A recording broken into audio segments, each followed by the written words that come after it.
May we still stand for the invocation and the pledge of allegiance. Heavenly Father, as I come today, Lord, I thank you for all the blessings that you poured upon me. Lord, I thank you for this day, and I thank you for letting us come together. Lord, we need a manager, and I hope that you help us make a good decision of who we are chosen. And as I pray in Jesus' name, amen. Amen. I pledge allegiance to the flag of the United States of America and to the republic for which it stands, one nation, under God, indivisible, with liberty and justice for all. Roll call. Vice Mayor Nicole Williams. Present. Councilwoman Cheryl McCall. Present. Councilman Robert Gansby. Present. And Mayor Tongeron is here. And Councilwoman Shirley Audrey, absent. Now, we all are here for having to pick a town manager, either a full-time manager or a interim manager. And before we go into anything, people, I thank you all for coming out, but I want to share something with you all. I looked through my package last night, and it's all confusion. I have missed people references, resumes, everything in my package is all messed up. I cannot do this interview. We need to do this at a later date. We rushed, we didn't take our time, and I don't feel comfortable of doing this. As a later date, I want to call for another interview.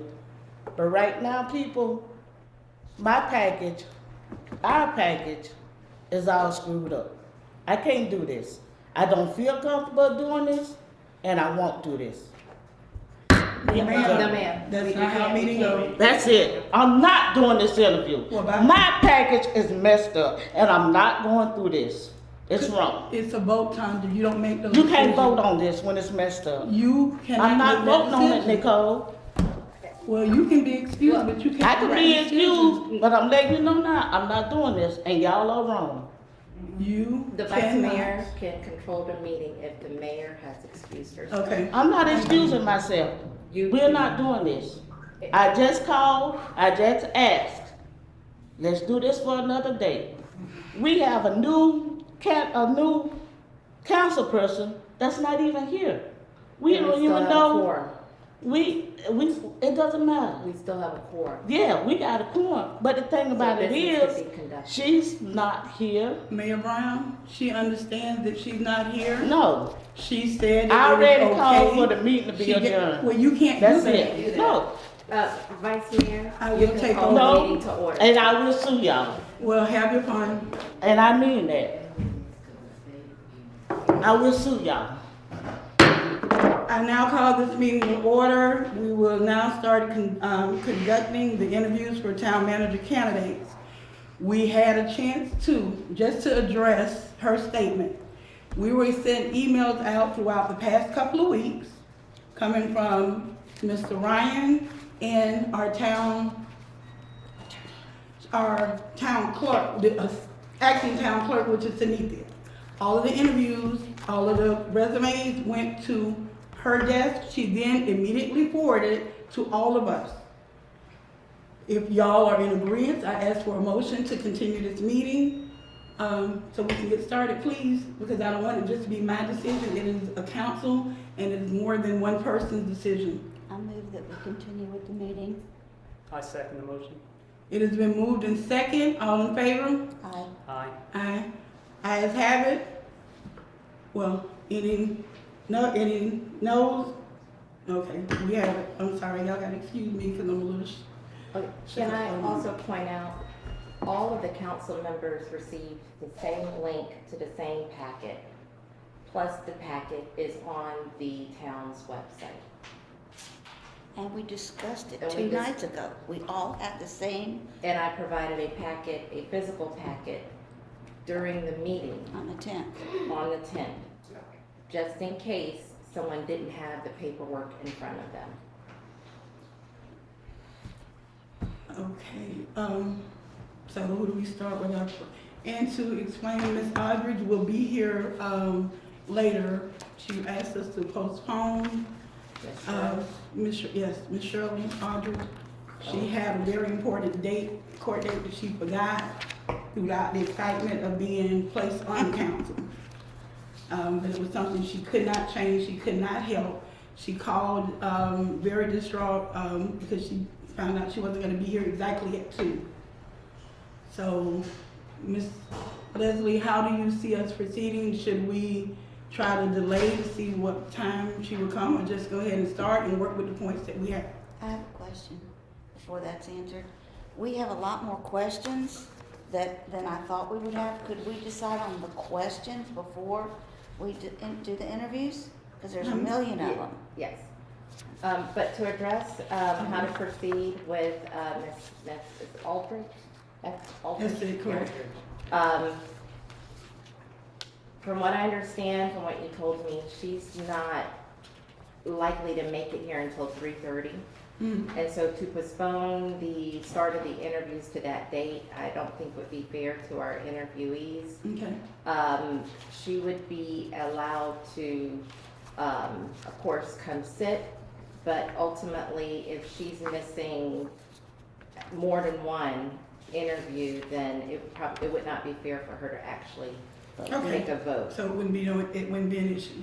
Right, but it would be okay for her to, of course, come and participate in future interviews, but since she's gonna miss one, it wouldn't be fair for her to actually vote. Okay, we agree. And Mr. Ryan, are you in the room? Are you in agreement with that, or do you think that she should not participate in the following interviews? I think that you are correct, is that she can listen in, but if she's not part of the entire interview process, how can she adequately make a decision? Correct. Okay, Okay. okay, who's up? The first? No, we're gonna figure out, are we gonna ask a million questions? No, I so don't I think so. can explain what you have in front of you. You do have just some general questions that I wanted to make sure at least you had in front of you. You also have questions that were prepared by Councilman Gansby, and you have questions that were prepared by Mr. Ryan. So can we talk about those and decide Yes. on how many? Well, we have an hour interview, so I think that would probably dictate how many we can get through, depending on the length of the answers. But ultimately, the 3 of you can decide how you want to conduct these interviews, as long as it's a uniform manner in which you conduct them. Cheryl, Yes, ma'am. if you look at the ones, Mr. Gander, you did these? No, His are at I the did bottom. the ones at the bottom that say Oh, questions okay. prepared by. But these are all basically about the same. The ones I'm looking at, number 1, please tell us why you're interested in serving as the interim town manager for the town of White Springs. And that's the same thing on this other one. Why are you interested in this position? So they're kind of like, I mean, to me, the fairest thing to do is to just go through the list. okay, Okay. And whatever we get to from my questions, great. It'll be an exercise in testing their brevity. And Okay. did you get this one too? And Mr. Ryan, if you want to use Mr. Ryan's questions, it's perfectly fine. They're going to be suitable. And Mr. Ryan, if you want to address that. did he say? Yeah, I just prepared some sample questions that you could or could not use. My advice to each of you is whatever questions you ask, you uniform, that if you ask 4 questions, those same 4 questions are presented to all the candidates. So there's the uniformity and not cherry picking. Okay. So would you guys rather just go through this list, pick ones that you want to ask, and then we'll just each ask whatever 5 questions? Yeah, can we take a minute to Sure. read them so we know if Yes. there's duplicates or Yes. similarities? I'm sorry, guys. You want to read them out loud, and that'll include the, Yeah. And may I make one more comment? Of course, you're the chair. Another thing that was falsely stated is that this is supposed to be for a permanent, and that was not what we decided on when we voted. This was only for the interim. We still have to do applications and do the RFPs for a permanent town manager, so Mayor Brown was wrong on that account also. Just so you all know and won't be confused when you see us advertising for another town manager. And I am sorry about the outburst. The interim is for 6 months. Yes, ma'am. So right when it's time for our budget, we'll just be getting started doing the interview. If we're comfortable with this one, then we'll have him or her to apply also and go from there. But to keep it fair, in the sunshine. hey, come sit in the middle where I can see you and hear you. Can't hear you.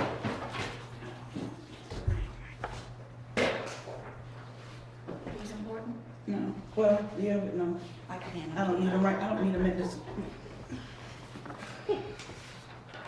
Y'all making me move that. I don't like the center of attention.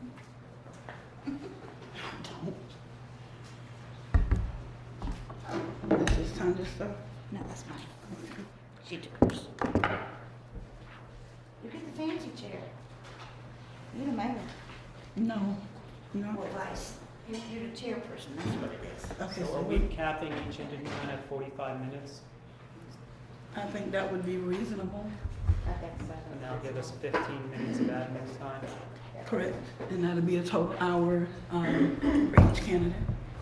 And is our first candidate over here, Mr. Garner? Mr. Garner's here, I saw him, he's in the Okay. library. Okay. Do you want me to go get him? Yeah, I decided. Let me know and I'll get him when you're ready. Thank you, Okay. Bev. Give us Mr. like Ryan? 5 minutes, right at 2:30 when we get them. Yeah. Mr. Ryan, yeah, I have something.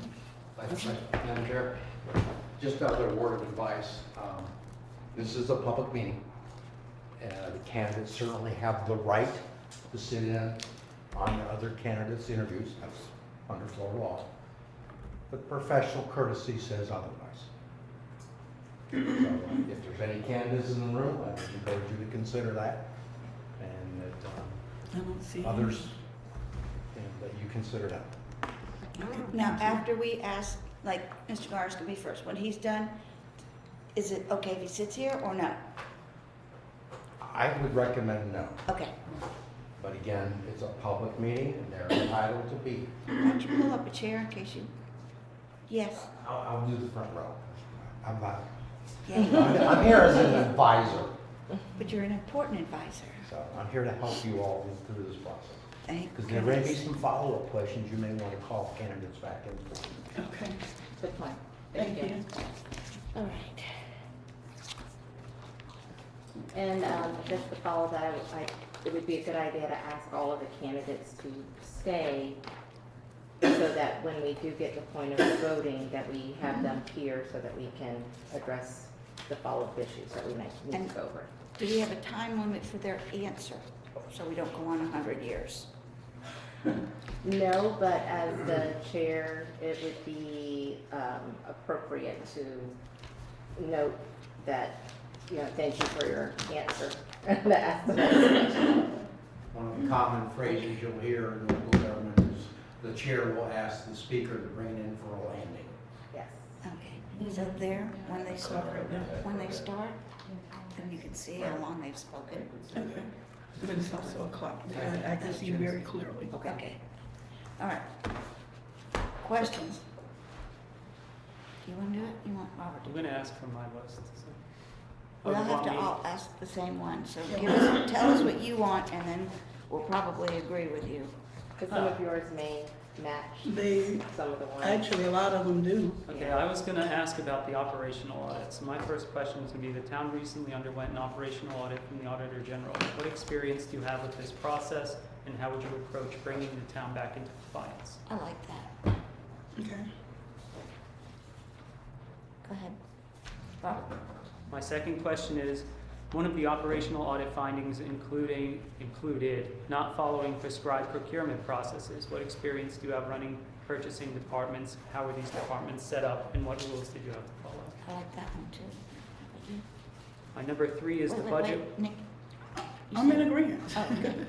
My number 3 is the budget will come due during your tenure as interim town manager. What experience do you have with creating budgets?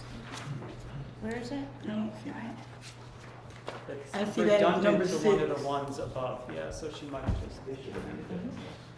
Number 4, the town needs a new town clerk, which will fall under the town manager's responsibilities. What is your strategy for acquiring a new town clerk?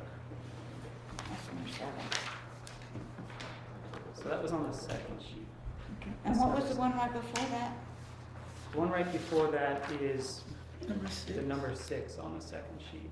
The budget will come due during your Okay. tenure, et cetera. So that's 1, 2, 3, 4. Go ahead. My number, so I'm number 5. Yes, sir. What is your overall fiscal policy and how will you work with the town council to ensure we stay financially responsible? Oh, I That's like number that one. 8. Okay. If we're doing all the questions right now, I think starting with some of the general questions would probably be better. Those were my specific questions. I wanted to talk about. I do think we need to add the ones that have about the LDRs, with zoning experience, writing ordinances, Recording. the truth, Writing correct. and recording. right, it's up here. And doing, like, as interim town manager, one of the most critical roles you will fulfill is the development and adoption of the municipal budget. The town budget must be prepared in accordance with the Florida Truth and Millage Law and Florida Statutes, Chapter 166. Please share your knowledge and experience in these laws in developing a municipal budget. I think that is one we should add to the questions also. What was the one before that one? No, that's the same Can one. we take a step Number back 4. for a second? Yes, For sir.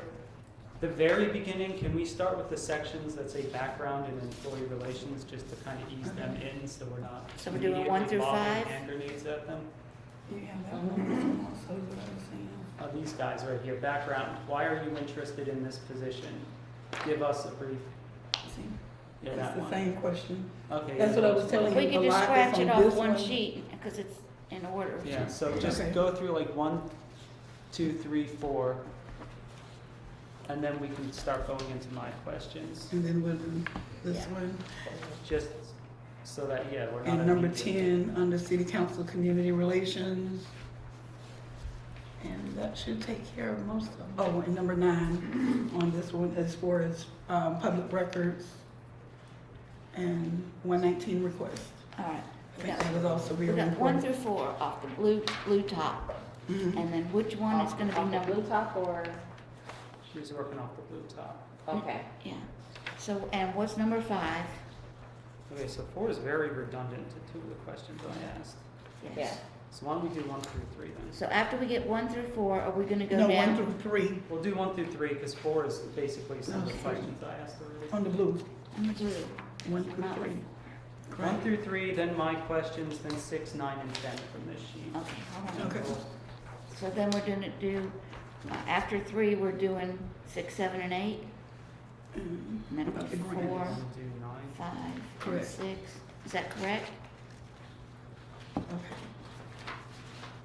Management, municipal government, budget and financing, problem solving abilities, communication, fights with challenges and abilities. One of our questions can answer this to give us fair scoring, Over there.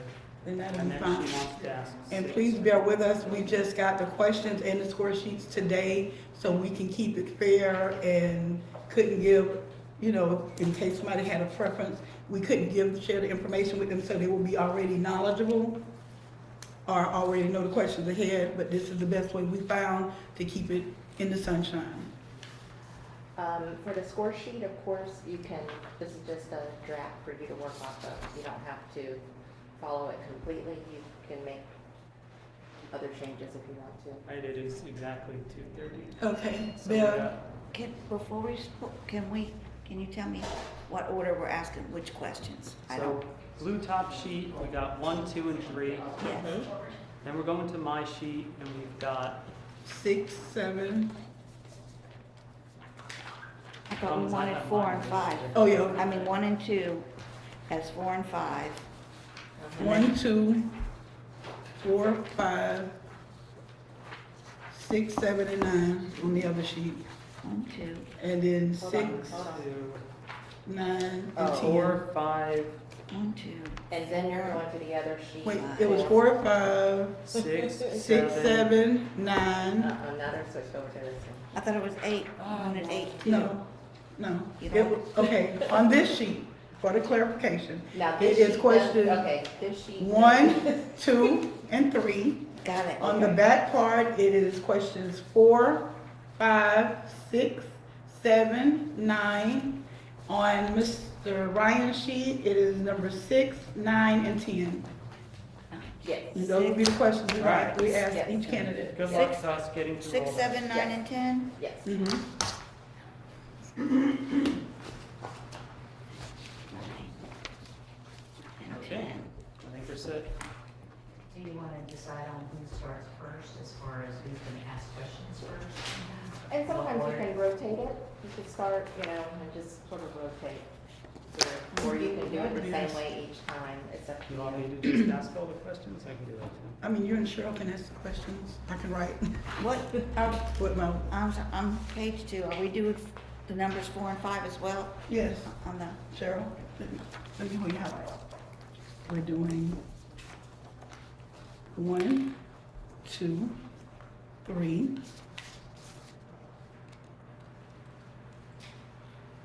Then we're doing How 4, about if 5. we have Robert go through the questions the first round, and then that'll. Yeah, Is then you'll that- see, okay. okay, that's the second. Yeah, that'll make it easy. Not pen fail. He's gonna wonder what's Okay, going on. we're ready, Yeah. y'all, sorry. Which candidate? So Elman's first. Elman Lee Garner. Mr. Gardner? Okay. So, You know, suggest we shut the door yes, from please. now on? Yeah. Thank you.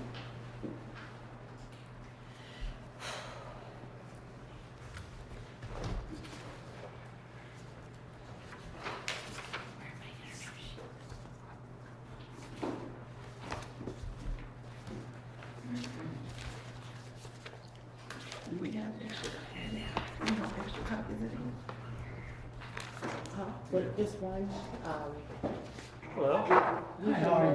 use your scrap paper for. Does anybody need scrap paper? So you go by Lee? Lee, yes, sir. If you call me Elman, I know you're from North Carolina. If you call me Buddha, I know you're in Vietnam with me, and Lee, the rest of the world, so. So, my name is Robert Gamsby. I'm one of the town council members here. I'm Nicole Williams, I'm vice mayor. I'm Cheryl McCall, I'm a councilwoman. Good to meet you. So, And Attorney there, thank your letter, for the letter I got from, or email I got from. See, I was selected for the interview, which is, I'm really looking forward to. so we're gonna be, taking about 45 minutes Okay? for the interview. You have a list of standardized questions that we're gonna go through and ask every candidate. Okay. And so let's go ahead and get started. May I correct one thing that I heard you, I looked at your comments from the night Video? before last week. You were referring to me as being possible from Big City. The only one I was at was at Palatka, which was 10,000, and I was on there as an intern for 5 months. All the rest of my cities have been similar to what you are, 4,000 or less. Oh, okay. Because I made the mistake of Googling, and Google is not always the most accurate of tools. Excuse me. So please tell us why you're interested in serving as interim town manager for the town of White Springs. Well, and on my resume, I'm completed 39 years as a city manager in Florida and Georgia, retired in the Army, and I feel like I have several more years of service. I really enjoy every city I've been at. I've left in good terms. I never had a problem where, couldn't go back because I don't like to learn any bridges, because you need to go back over them sometimes. But I really like, White Springs, is a small town, and, when I first, heard about your, vacancy, I started going back and looking at some of the, meetings on Facebook, and with my experience, and I have a list of questions too, that I'd like to sometime get a chance to ask. I feel my expertise, experience in local government, and all the contacts I have statewide, Florida, citywide, and even at the national level, I can really help you because I hate to say it, but y'all really need some help. That is very true. Based on your experience, what are your key priorities you would focus on during your first 30 to 60 days in the interim role? Well, the first thing we do is try to find time to talk to each one of you and see what your primary one or two hot topics are, because I'm sure you all will have the same, and try to get a feel for what you want. Find out what money you have, because you have some budgetary issues, and just getting to know the people, the jobs, where everything's located at, what condition it's in. I heard about the motors in the trucks and all that stuff that you need. So I feel like but first of all, I work, if I get the job, I work for y'all. I don't work for any individual, I work for the group as a group, but I take guidance from all the members. Describe your leadership style. How do you manage staff and build an effective organizational culture? I feel I'm kind of a laissez-faire. I can sign the job. They got the job descriptions or project analysis, synopsis, what needs to be done. And I try my best to stay out of the way, but if I see they going straight too far from the middle of the road, I go in and help them, and I'm always available to answer questions and to give them guidance. But I'm not a down on the not a micromanager. I guess you say macromanager. The town recently underwent an operational audit from the Auditor General's office. What experience do you have with this process, and how would you approach bringing the town back into compliance with the Auditor General? Well, that was one of my questions, what have y'all done to implement some of the things that they outlined in the inspection? I got a copy of it, read it. There's a lot of things that need to be done, but I don't know if they've been prioritized or not. So there was the original Auditor General report, which is the one you probably easily found.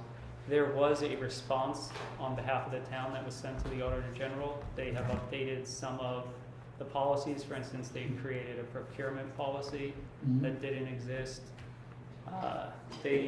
Some of the answers were of questionable usefulness. For instance, there was an issue with timesheets and the town manager, and they basically said the town council reviewed what the town manager did and was happy with it. Like, that is not a super. Okay, well, I say I know it's there, and it's kind of a black spot on the town, but and it looks like you're probably on the way to fixing it. We've had the new elections, and I did review the personnel policy, purchasing policy, and all that's on your Facebook.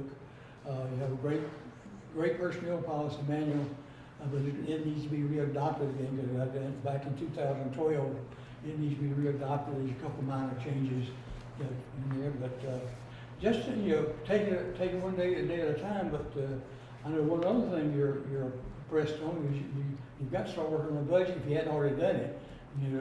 October 1st comes fast, right around the corner. So budget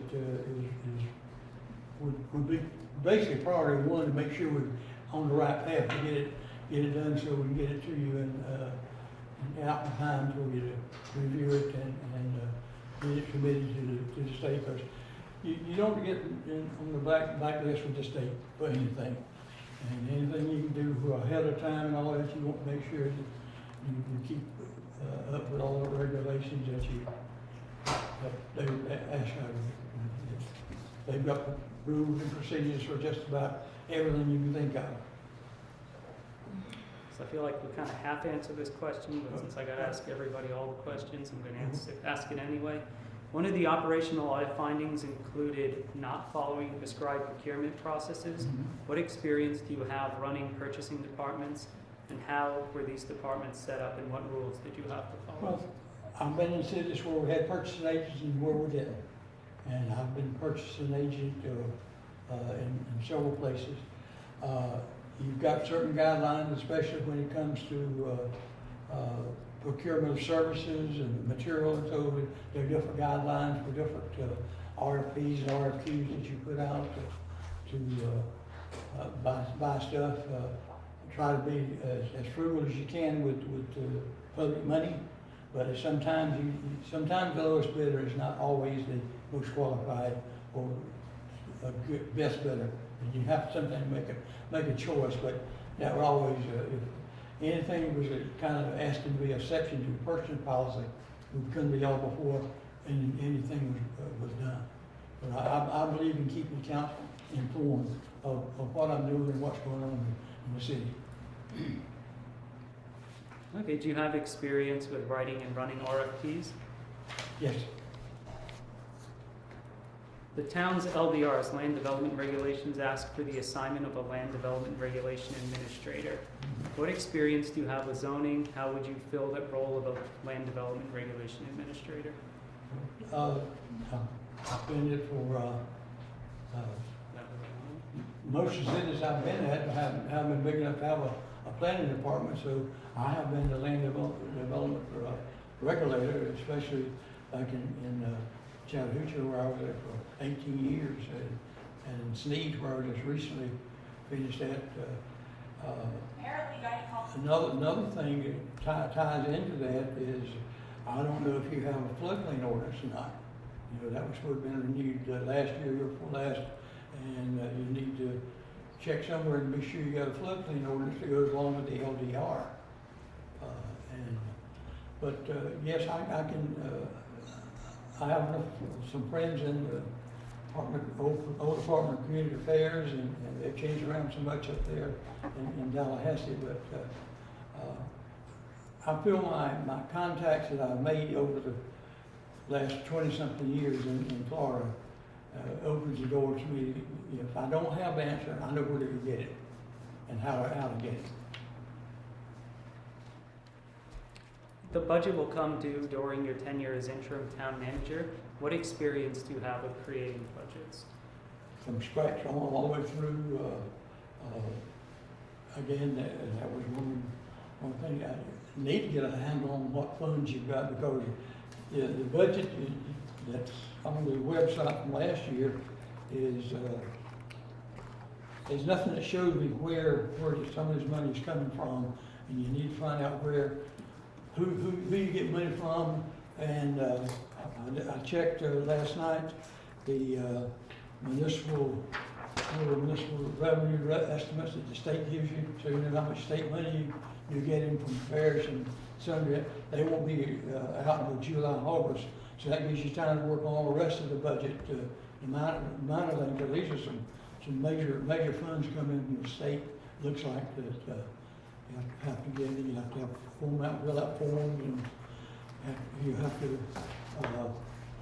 decide what your projected millage rate's going to be next year, and get that into the state on time before you can do your budget. So a lot of preliminary stuff, and I work closely with the auditor, and I think I read somewhere y'all have a finance assistant, or is he part of the audit firm? So we have Mr. Richard Pell. He's basically our CFO, for lack of a better term. He does the books, he does the budget, actually.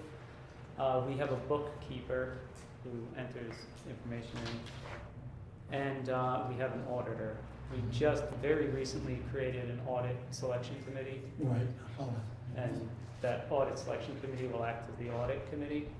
That's the extent to which we have anything resembling a finance department.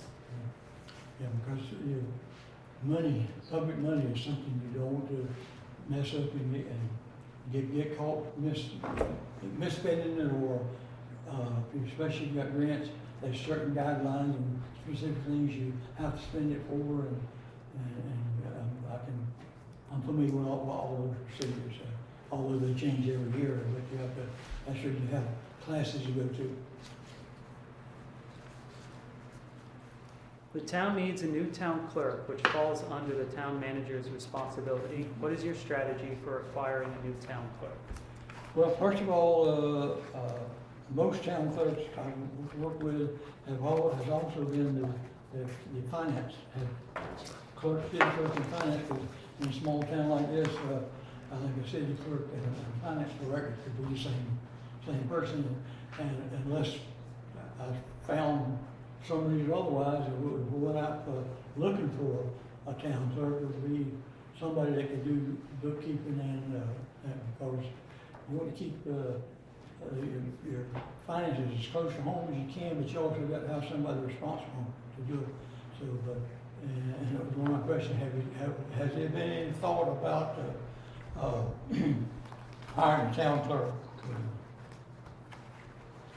Evidently, there's been some suggestion of it. It's been an on again, off again topic of this. And again, it depends on how the finances are. I can't really answer that right now until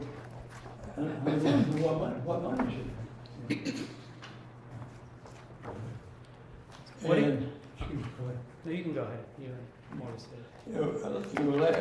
In the last council meeting, the public works director was here and asked me about motors for trucks, and I heard the discussions about that, but if it's like anything else I've been familiar with the last 4 or 5 years, it takes about 6 to 12 months to get a new motor in for trucks these days, especially.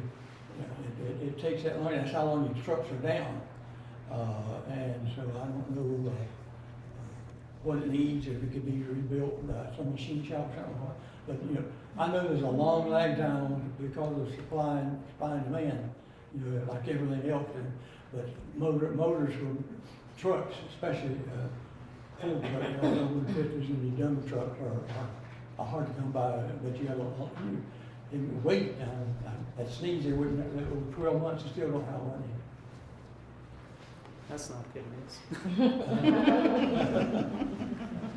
What experience do you have in writing grants? What is your process for finding new grant opportunities? Well, most of the time, you cities have on retainer an engineering firm, and I don't know if y'all have an engineering firm or not.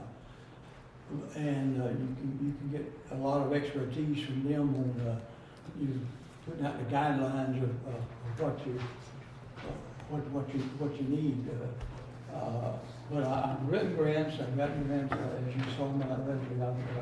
I've been pretty successful, but in the way the economy is right now, and all the turmoil going on at federal government, probably the only thing going to be available right now is going to be some state grants, your recreation grants, and some state grants that you don't have to have federal subsidization until they get all this big beautiful bill passed and all that stuff into effect. Because I think grants from the state from the feds are going to be hard to get for a while. I think we're going to need to add more questions. No, we did. Oh, Well, I yeah, know, probably so, we've yeah. got half an hour left. Yeah. This weekend. We still have 3 and then ask more. As interim town manager, one of the most critical roles you will fulfill is the development and adoption of the municipal budget. The town budget must be prepared in accordance with the Florida Truth and Millage Law and the FS Florida Statutes, Chapter 166. Please share your knowledge and experience in these laws. It's kind of redundant.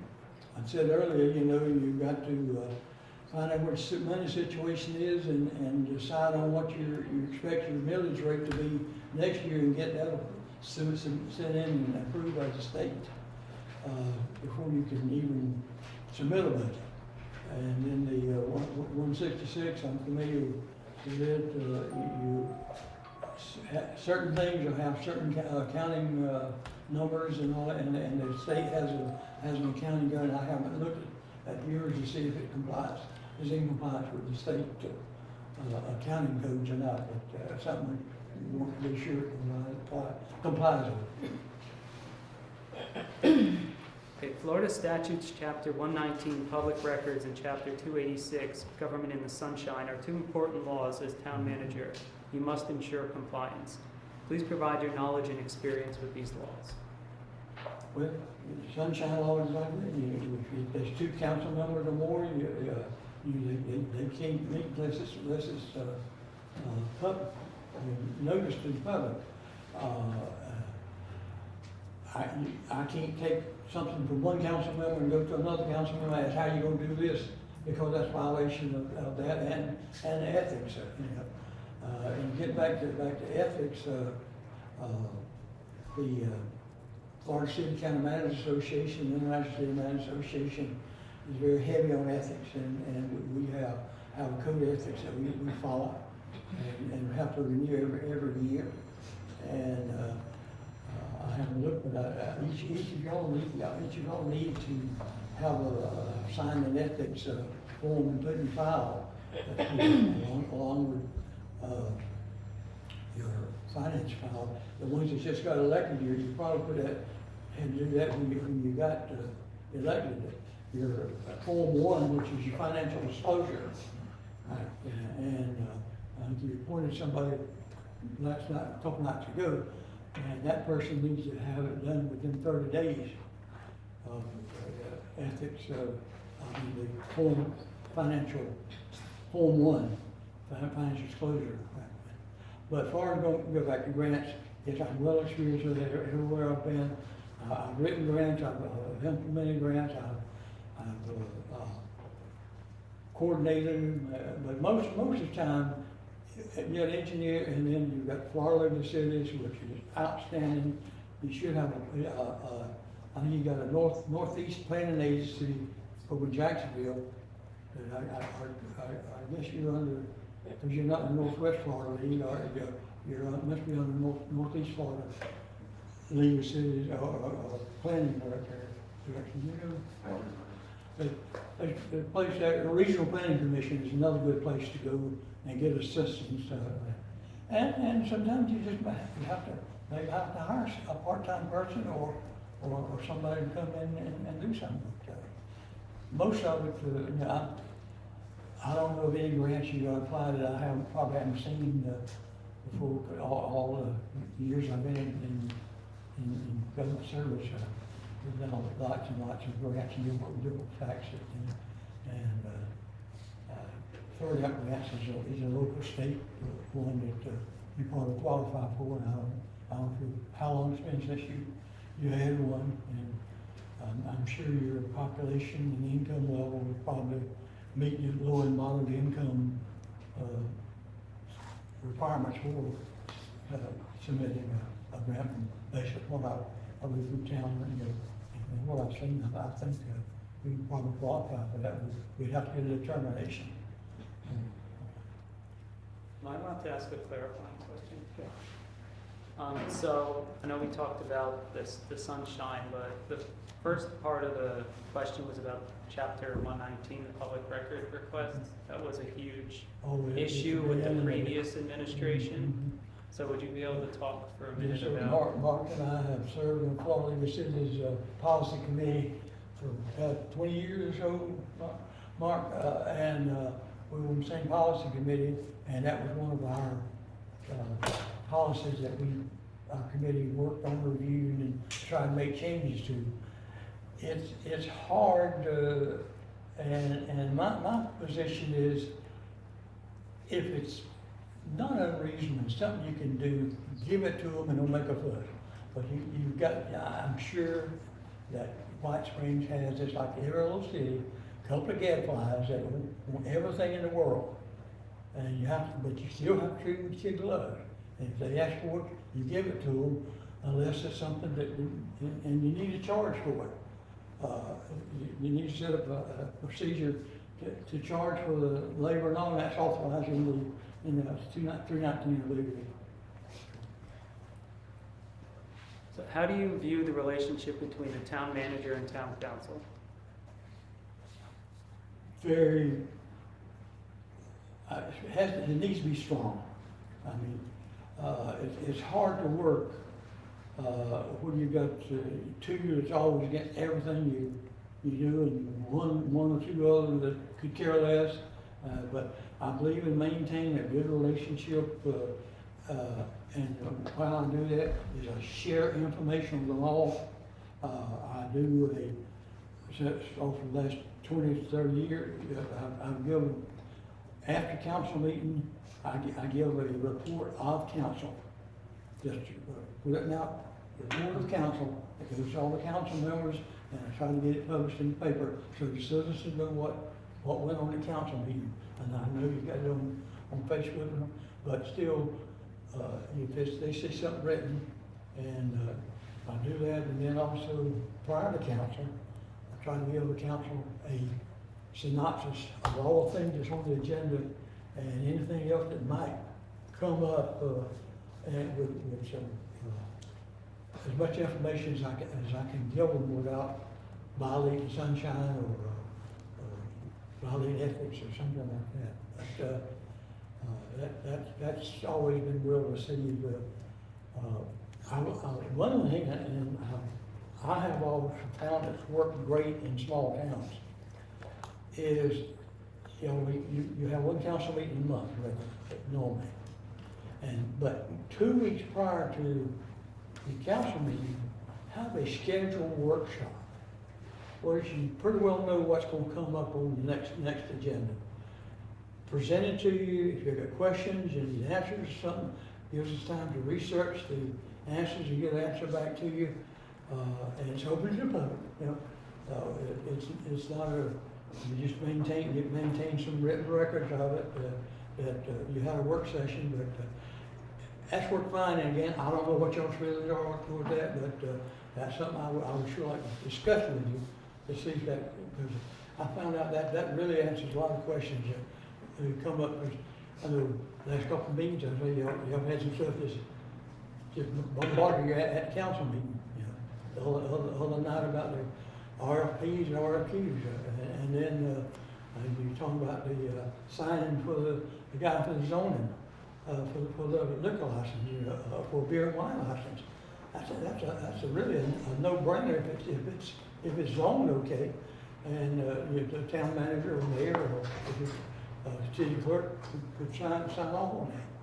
But that's all you do, say the zoning is okay. If you're not approving the sale for beer and wine, because that's already in your zoning ordinance. If the commercial property or what the zoning might be, already approves what can be done in each of the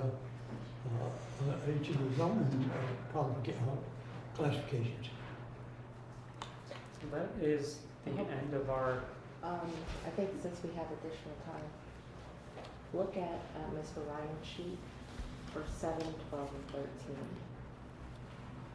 7, Oh, yeah. 12, 13. You like those? Yeah, I have So we got Yeah. I was gonna ask him. And then maybe the last one for Mr. Gansky about, and then we can open it up to candidate questions. I like that. Okay? That's good? Sure, let me just label them so I know what order they're going. Describe your experience with public work projects and water and sewer utilities. Heavy. I've done a lot of, I mean, as far as the physical labor, going in and changing out meters and stuff like that, fire hydrants, but as far as making sure that everything is in working order, the fire hydrants are flushed like they're supposed to be, the water meters,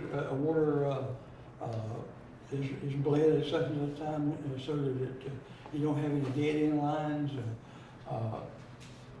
Whatever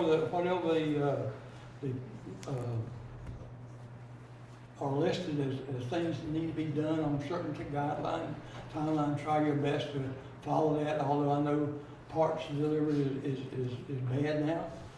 Sometimes financing gets delayed for some reason or other, so you have to just be able to, go over the punches, but I'm conscientious in meeting deadlines is one thing I like to do to the best possible can. And I've done complete sewer plant. We had Michael in Stone Mountain. We had our complete sewer plant was destroyed, and that was about a $13 million renovation there, and it took over a year to get all that done. And all the meantime, while you had to use pumps here and there and everywhere to make sure the sewer was still flowing when the people flushed the toilets and all while that was going on. So there's a lot involved in public works, a lot more than people think it is. I mean, I really hope we don't have anything like that happen in the next 6 I months. hope not, but if it does, that's what you got Department of Environmental Protection for, and engineers and consultants and attorneys and city managers. What steps would you take to ensure our citizens are involved in the important decisions that will affect our town? Well, one thing that gets that is workshops. If we have workshops, and they can come and at that time express ideas of things we discussed that might come up on the next agenda or agenda after or something, gives them a chance. And I believe in allowing the public the opportunity to be at the meetings, although I don't know about here, but last 2 years overseas, didn't have a single citizen show up in any of the budget workshops. And then they complain about you didn't budget this and didn't budget that. But people need to be able to know when your meetings are and what it's about. And as much as you can, give some indication on the notice of what's going to be discussed. Maybe a pre-agenda, topics. Give us examples of what you would do to become involved and build relationships with the citizens of White Springs. Give us examples of what you would do to become involved and build relationships with the citizens of White Springs. I'll be here, be out on the street, I'll be at churches, I like to go to local meetings, club meetings. I don't care where they're at. 24 hours a day, my phone is available. But get out and meet and greet, and go to all the businesses in town immediately. You let them know who you are.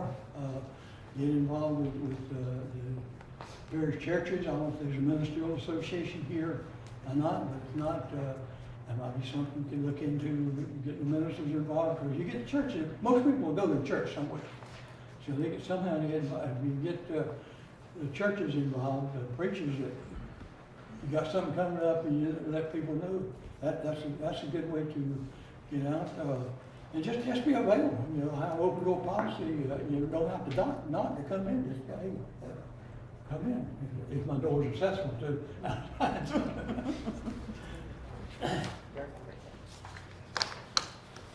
Are you looking for a long-term position or only a 6-month post? If you're looking for only a 6-month position, how will you help the town council work through the process of finding a new town manager? Well, if I get hired, I'm here for the long run. If we make a marriage out of it, that's what most interims do. You get in, and if you like each other and work each other, you extend and work into an agreement for a long-term contract. But I think a 6-month way of going here with some of the problems that White Springs has, you need to get somebody here soon, and then if you didn't at the end of 6 months, we got people like Mark, we got the consultants and ICMA people galore that help us find a qualified city manager. If you weren't happy with me if I get the job. But I'm here for, years if everything goes fine. I'll entertain the 6 months, and technically I'm retired, but, I'm working part-time now, but, I'd love to have a full-time job, and I think we could make a good marriage. Yes, we still have 15 minutes. Oh, man. Okay, if you are hired, Yes, ma'am? and you said you're working part-time now, Mhm. what is your ability to commit to the town? With our town manager, we need someone that's gonna be to the meetings. We have events on some weekends and in emergencies, things of that nature. And you're retired, so do that mean you don't need the insurance and the retirement? Or, Getting back to I'm working part-time just to get out of the house, not have all the honeydew list. I've been working part-time and I could be here full-time starting a week from Monday. I'd like to give them at least a few days' notice if y'all make a selection in the next day or so. Give at least close to a week notice if I could. And because it's part-time, I'm not under a contract or employment contract now. But getting back to the other question, what I've done before in the last several years is instead of the city paying, I don't need insurance, no insurance, and vehicle here or there, that doesn't make any difference if I got a job and had to make several trips back and forth to Tallahassee. I'd expect to be reimbursed for mileage on my car, something. I mean, I don't need a small town like you don't need a city manager to have a $40,000 car out here just to back and forth to any town. So that's one thing that I wouldn't need.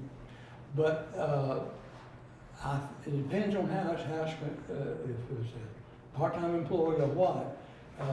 Social Security comes in there, and what I worked out with the last at Palatka and Sneed's and part of the time I was at Chattahoochee is the city paid half, 50% of what they would normally pay for Social Security, retirement, for retirement.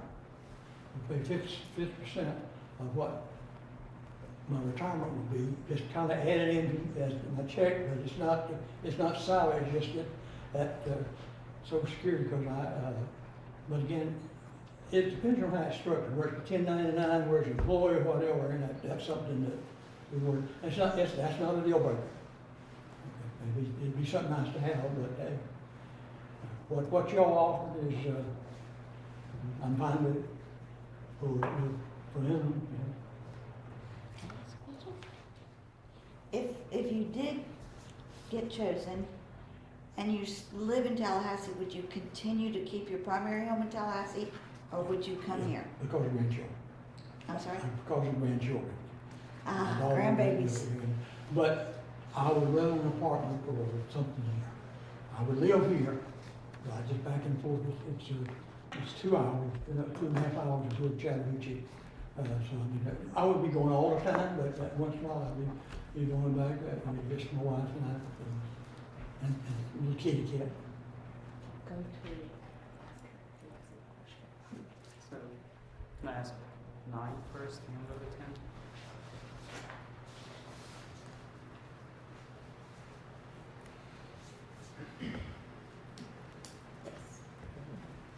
How do you manage emergency situations or unexpected challenges in municipal government?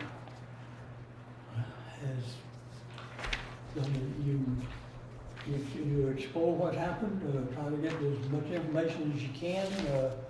I know in local government municipalities, you have to be careful what you say to the media.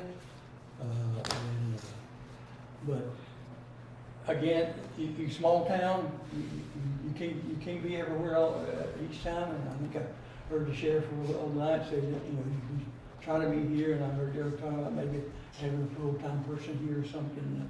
I mean, I need to know what, how that works and how if it's in the works or what, but, just, best answer I give you is the roll with the punches. You do what you got to do to get to keep everything safe and sound and money locked up and people safe. Safety is job one. That's one. I'm not an Air Force person, but that safety is job one.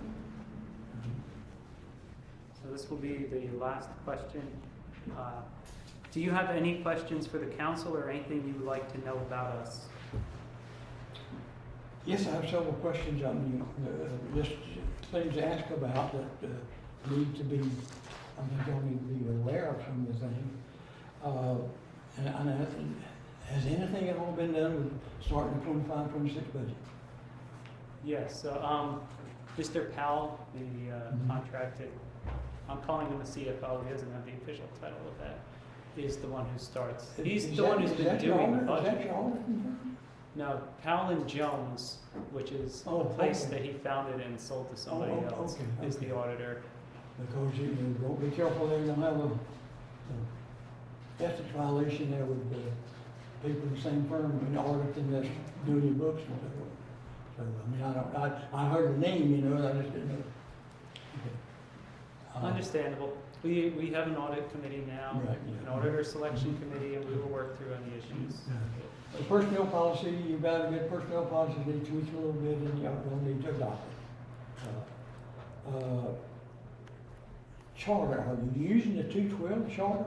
Is that what you're, do you have anything, the town didn't get dissolved, it just got threatened and didn't do it, so nothing, that charter didn't change it. Okay, so, okay, the 12, and they, that can only be changed by the legislature or by the votes of the people, you know. When you talk about the state audit requirements you do, yeah, I think you're up to date on the audits. When you get the one down for last year, that you get, you'll be up to date on your regular So audits. we are on schedule to have that done by the deadline in June. Mm-hmm. The auditor selection committee is meeting with the auditor on the 23rd Okay. to have him report to us. So How many employees are here now? I mean, you got fire chief and public works director. Has he got one person else in public works, or is he a one man? Public Works, we have 3. We have, once we get the town manager and town clerk, we have 4 in the office, 3 in the field. Fire department, we have the chief and 4 supports. You know, volunteer, is it volunteer fire department, or is it? Not all. it's paid. They're paid, even though it's supposed to be volunteer fire department. Well, like I say, that's something that I really want to look into as far as what agreements and all you have, mutual aid agreements with the county and We have anybody those else that you have. established. And look at what you do with the sheriff, I know you got the agreement with him. City clerk, I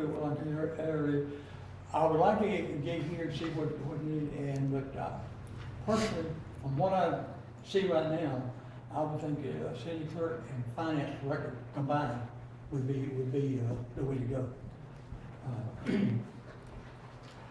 Okay, we talked about the pre-planned agreements with Hamilton County Fire Emergency.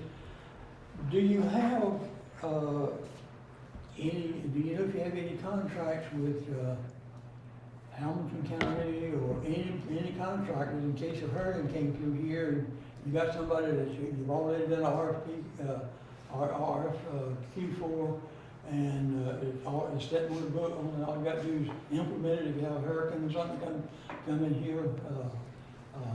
I doubt if there's one, but it could be somewhere but it would be a plan for pre-planned contract agreements for people to get trash and trees off of houses and stuff like that, which I know the Writons don't have the ability, to do that, so you need to get somebody in here. But again, with FEMA ways today, who knows what, We just recently started our own emergency management system and committee that we're working with the county to get some things in place.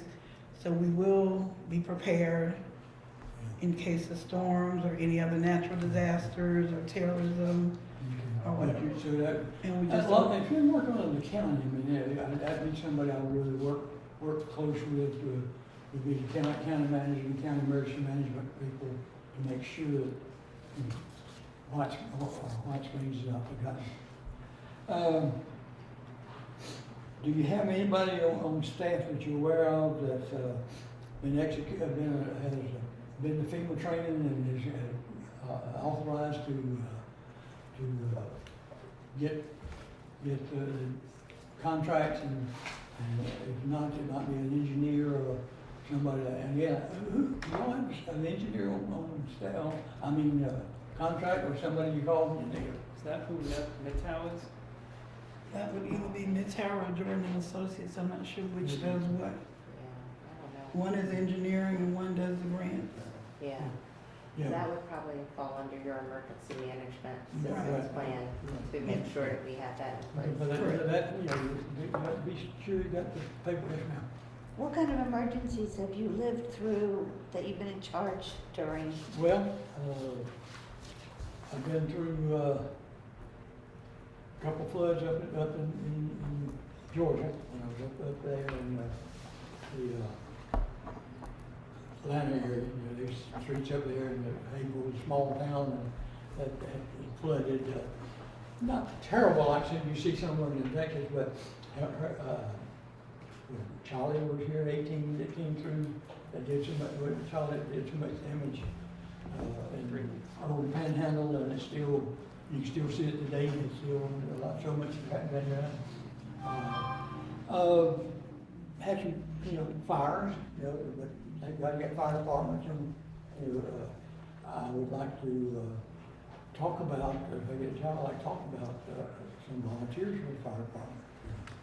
Or, like we did in some places, you don't pay them, but you give them, they keep a record of who attended the fires, and they get a stipend for help pay for the gas and all that, but you furnish them all the uniform equipment, all they need to go in, because you don't let one man go into a fire, and it's got to be 2 in and 2 out, you know? And, that's what it is. So, and if you're only got a chief here, I mean, I guess probably all he can do is look at the fire burn until somebody else gets there, I guess. Is that a problem? If he's on one, because you got, go into a fire, you need 2 in, 2 out. I mean, that's, fire regulations. Okay. What procedures are underway for remediating the mold in the city hall?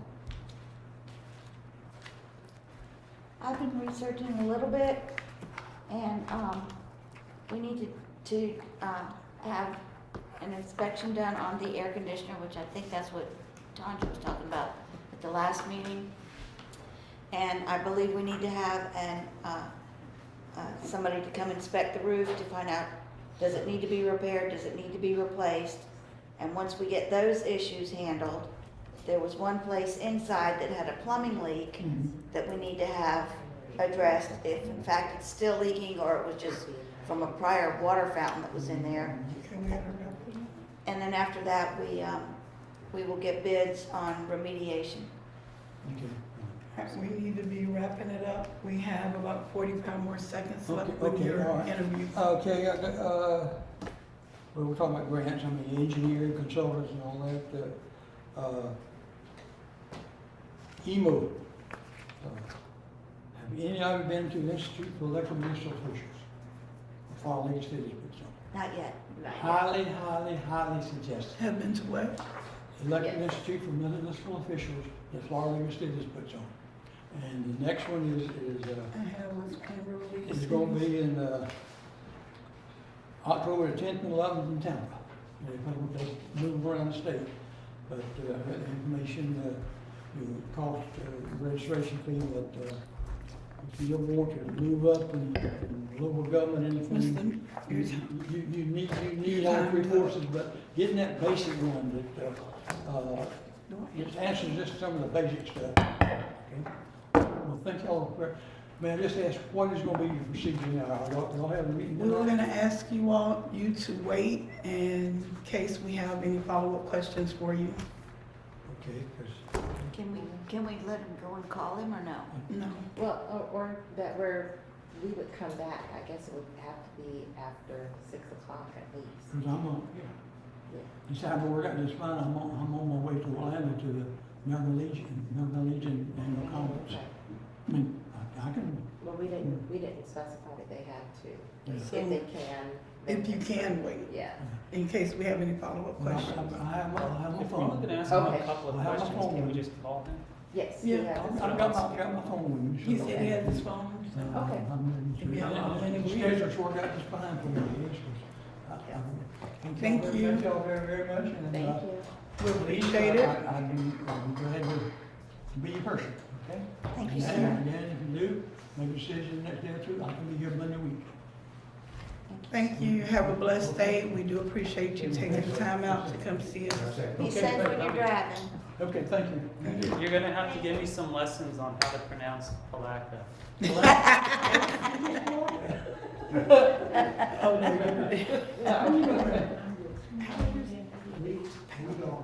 I was tripping on the, Politica. yeah, I was adding syllables it didn't deserve. That was a good ending. You did well, Robert. We're getting ready to start for the second interview with Mr. Nicolas Frigiola. Frigiola. Yeah.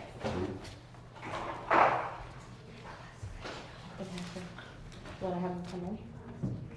Yeah, he can come on in.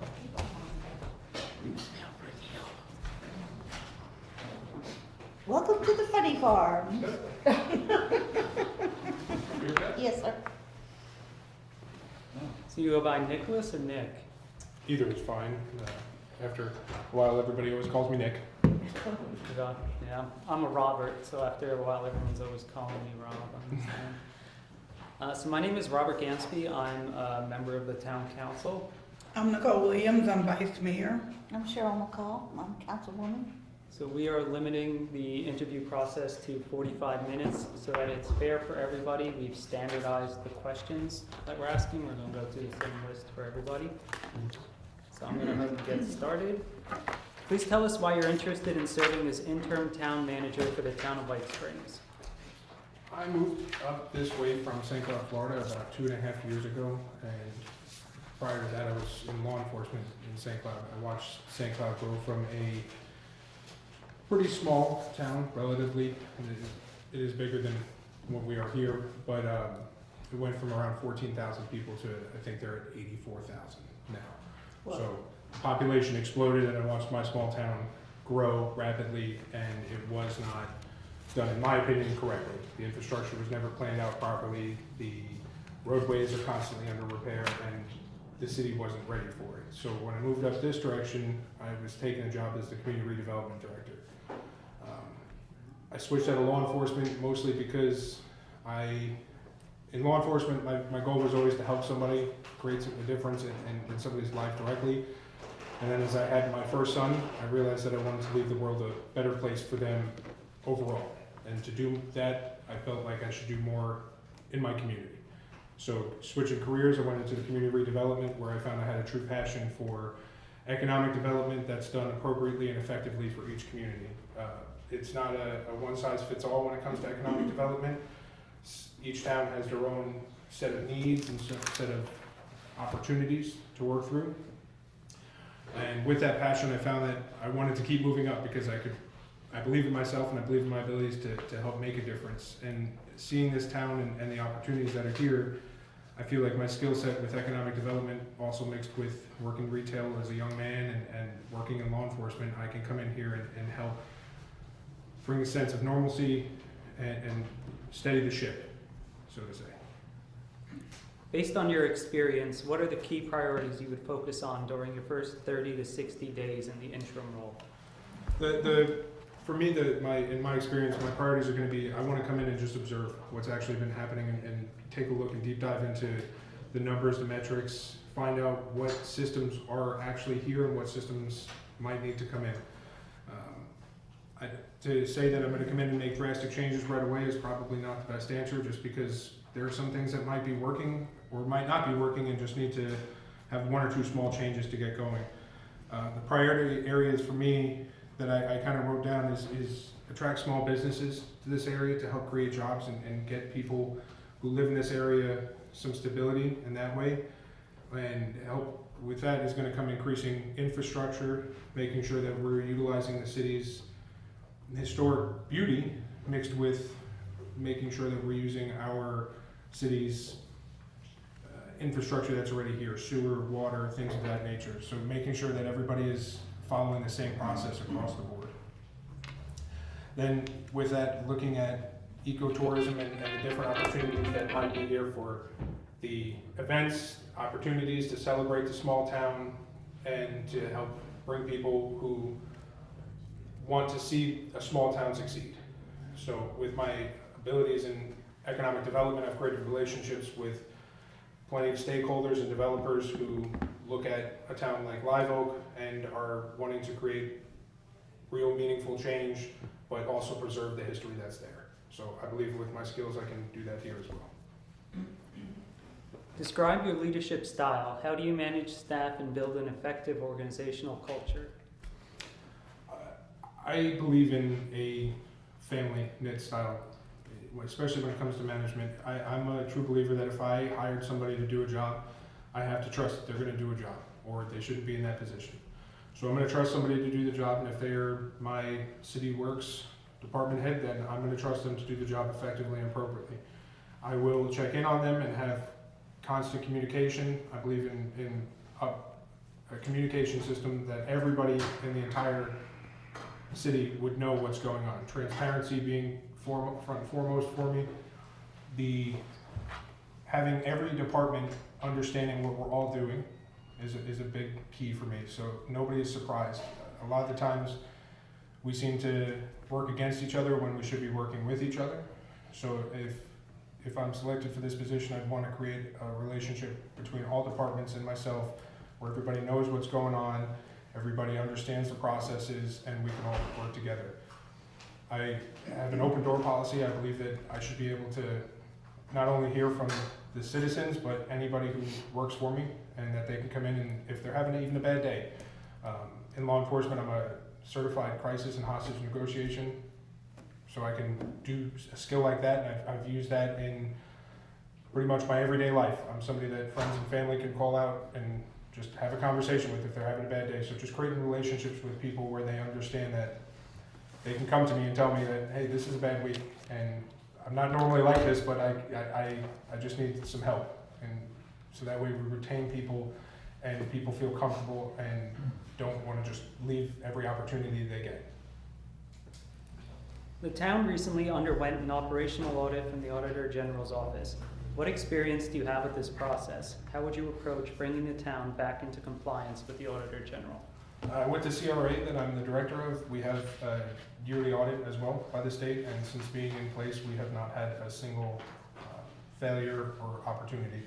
Everything is always the exact way it's supposed to be. So my personal belief is that I'm going to come in and observe what's happening, deep dive the numbers, figure out what the actual opportunities are. I know from my own research, I believe it was 16 opportunities in that audit. So that gives us a good starting point to kind of focus on what we can actually do and where the opportunities are. We're going to see what processes need to be changed or just make sure those processes are happening the right way. In terms of what my ability is again, being the CRI director, I do that on a day-to-day basis. I have to budget for, currently I have a $2.9 million budget for the CRA, and I have to make sure all my projects are followed through under Florida State Statute 163, which governs CRAs, so I have to make sure it's legal in every way for that. And then with the auditors, I work with them yearly. One of the operational audit findings included not following prescribed procurement processes. What experience do you have running purchasing departments? How are these departments set up, and what rules did you have to follow? Again, with the CRA, we have to follow procurement processes for the city of Live Oak. So, for instance, today I just signed us up for a Florida Economic Development Council membership for $1,750. I have to meet with the finance department, make sure it's ordered correctly, put under the correct line items to make sure that it's being pulled from the correct account. And it's pretty simple as long as you just follow what's directly where the money is supposed to come from. So if it's supposed to come from account A, you pull from account A, and you don't try to manipulate it. And with procurement, if the money isn't there and you have to make a change, you have to bring it to the council, request a line item change, and they'll be able to do that.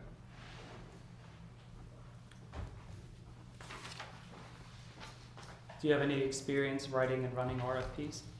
I do not. The town's LDR's land development regulations ask for the assignment of a land development regulation administrator. What experience do you have with zoning? How would you fill the role of a land development regulation administrator? With working in the CRA, I work hand in hand with the City of Live Oak's Planning and Zoning Department to help find opportunity zones inside of the city or areas that may be needed to change over. And if we have a stakeholder or developer who's interested in purchasing a property, the CRA has sponsored zoning changes to make sure that we can get something from something as simple as residential to commercial intensive, or things of that nature. Because of where I am, I've gotten pretty familiar with those processes and what each thing requires, as well as densities for homes. We work extremely closely with developers for homes. So we've had to help pay and supplement for the changes of the zoning for homes, for instance. We went from a low density to a medium or high density in specific areas for the CRA. In order to find someone, I actually would say I have a good relationship with several of the planning and zoning members in this area. So I'd be able to reach out to them to help us find the best candidate for that. And with that kind of relationship, we would also be able to just reach out and ask for information from them. The budget will come due during your tenure as interim town manager. What experience do you have with creating budgets? Again, as a CRA director, I'm responsible for my own budget each year. So my current budget, like I said, is in over the $2.5 million range, and currently we're looking at the next budget being around 3.2. We've increased our TIF value. So I help set the budget every single year. This year I'm currently working on it right now, scheduling out different projects, determining how much money needs to go for each line item, and running it by the council to make sure that they approve of that. Just focused on making sure the numbers match and it's the best use of the citizens' money. The town needs a new town clerk, which will fall under the town manager's responsibility. What is your strategy for acquiring a new town clerk? For a town clerk, my belief system again is I've created a lot of relationships with communities up in this north central Florida region. So I would reach out to local city clerks and see if they have anybody on their staff who's looking to move up or ready to move up, who can do the job effectively, and go from there. A big belief system is not nepotism, but if I know somebody would be good for the job, bringing them in terms of having a steady ship and the city's same direction is important for me. So for the city clerk, there's somebody specifically that I'm thinking of already that's a young woman that works over in Live Oak she's the assistant city clerk and she's wanting to move up and she's very talented. What experience do you have in writing grants? What is your process for finding new grant opportunities? Again, as a CRA director, one of my main jobs is finding grants for us to do a lot of the projects. Currently, one of the projects we're working on is the Heritage Square, which is the reimagining and recreation of the downtown area for the city of Live Oak. We were able to get grants through the DEP and the Department of Transportation to help set up the infrastructure for that project. We were able to secure well over $900,000 in grant money for that, and as well as some of the projects we're doing is focusing on using green materials. So we're using a semi-pervious type of material for water reduction because Suwannee County has such a bad problem with flooding. So in order to focus on that, we've focused on ideas that will help that reduction. And the grants were awarded to us based on those projects.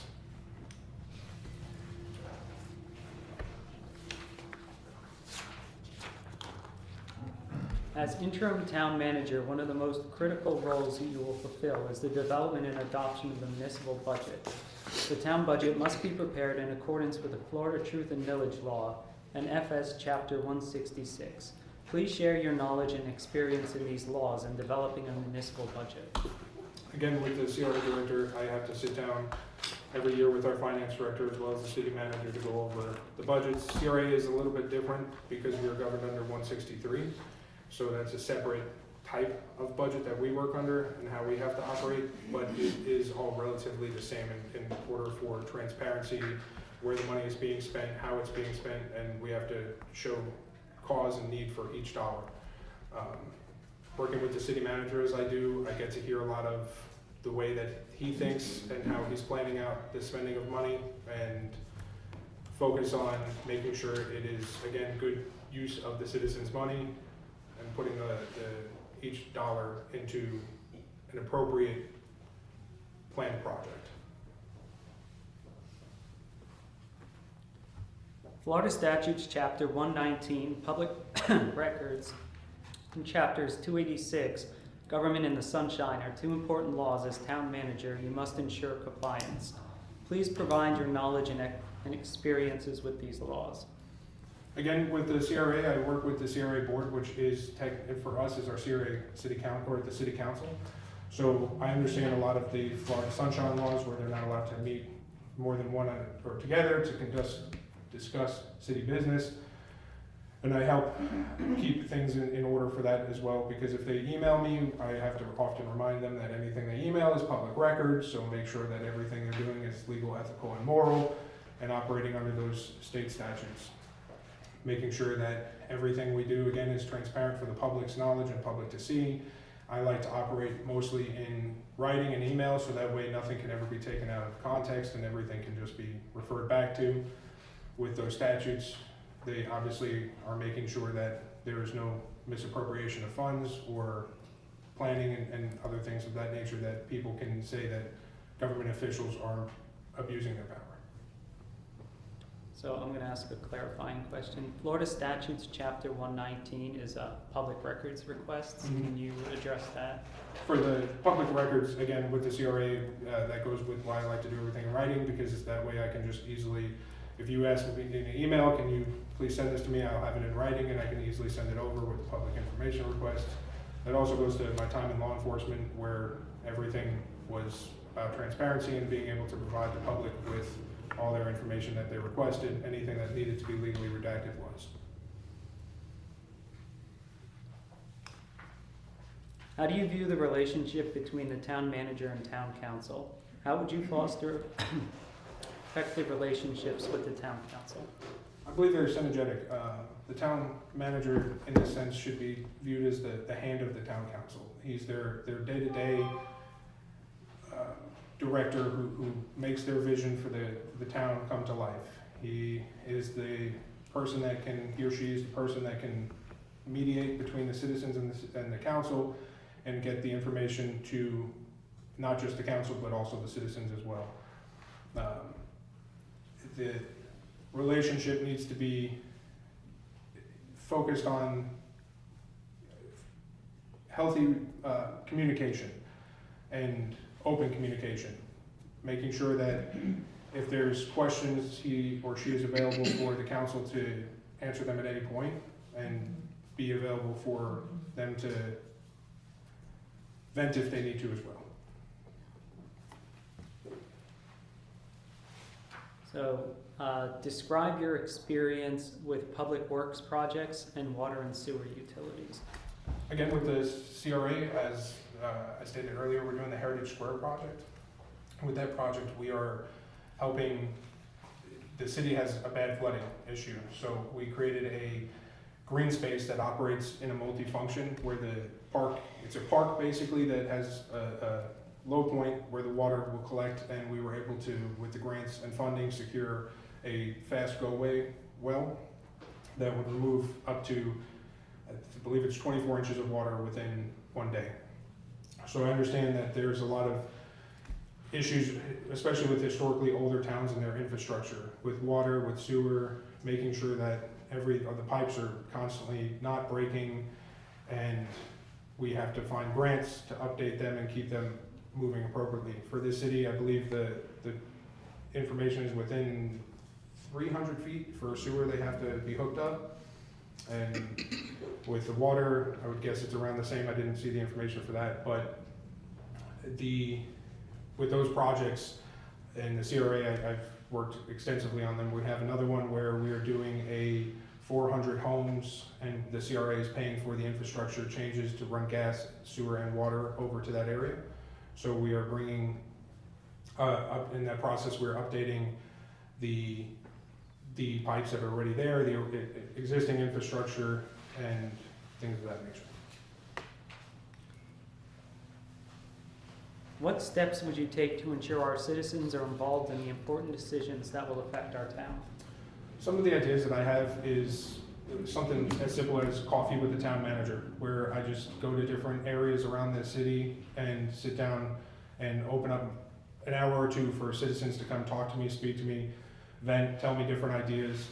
Other things I have in mind, and especially with the Florida EO 2544 that mandates or emphasizes that cities start using AI technology and different technology in that way, is create some kind of applications or opportunity for us to use technology to allow citizens to directly reach out with complaints and or, hey, there's a pothole at this location, can you come take care of it? And it shows that we're listening and quickly can act in that way. I have an open door policy. I like to get out there and actually walk around still. That comes from my time in law enforcement, where I would walk a beat. I was old school in that sense, so I would go to different businesses and actually stop in and talk to them, hear what's going on. And I would do the same thing as a town manager, not just sit behind a desk. I like to get out there and actually put my feet on the ground and see what's happening. Give us examples of what you would do to become involved and build relationships with the citizens of White Springs. Again, that would pretty much go to the same thing I just said earlier. I'm going to get out there.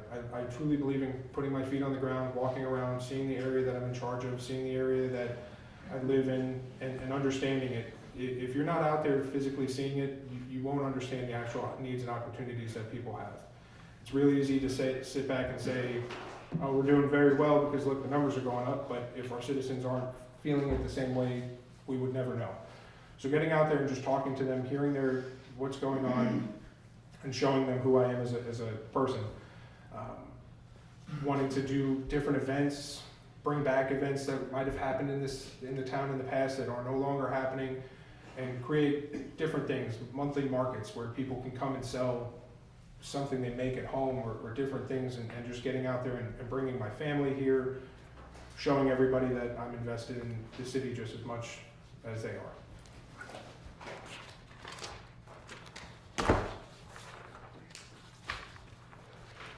Are you looking for a long-term position or only a 6-month post? If you are looking for only a 6-month position, how will you help the town council work through the process of finding a new town manager?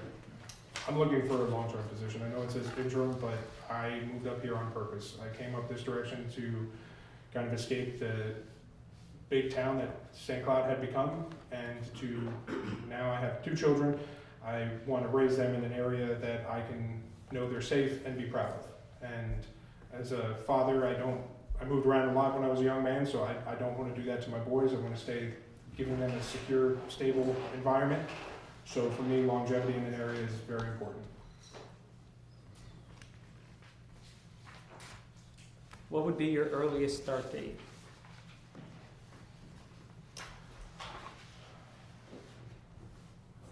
Probably August 1st or beginning of August.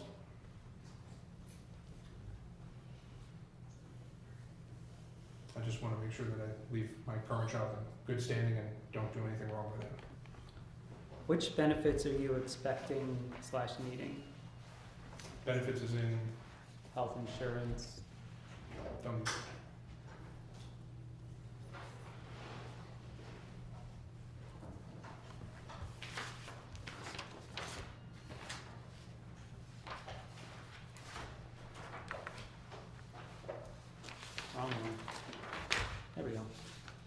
How do you manage emergency situations or unexpected challenges in municipal government?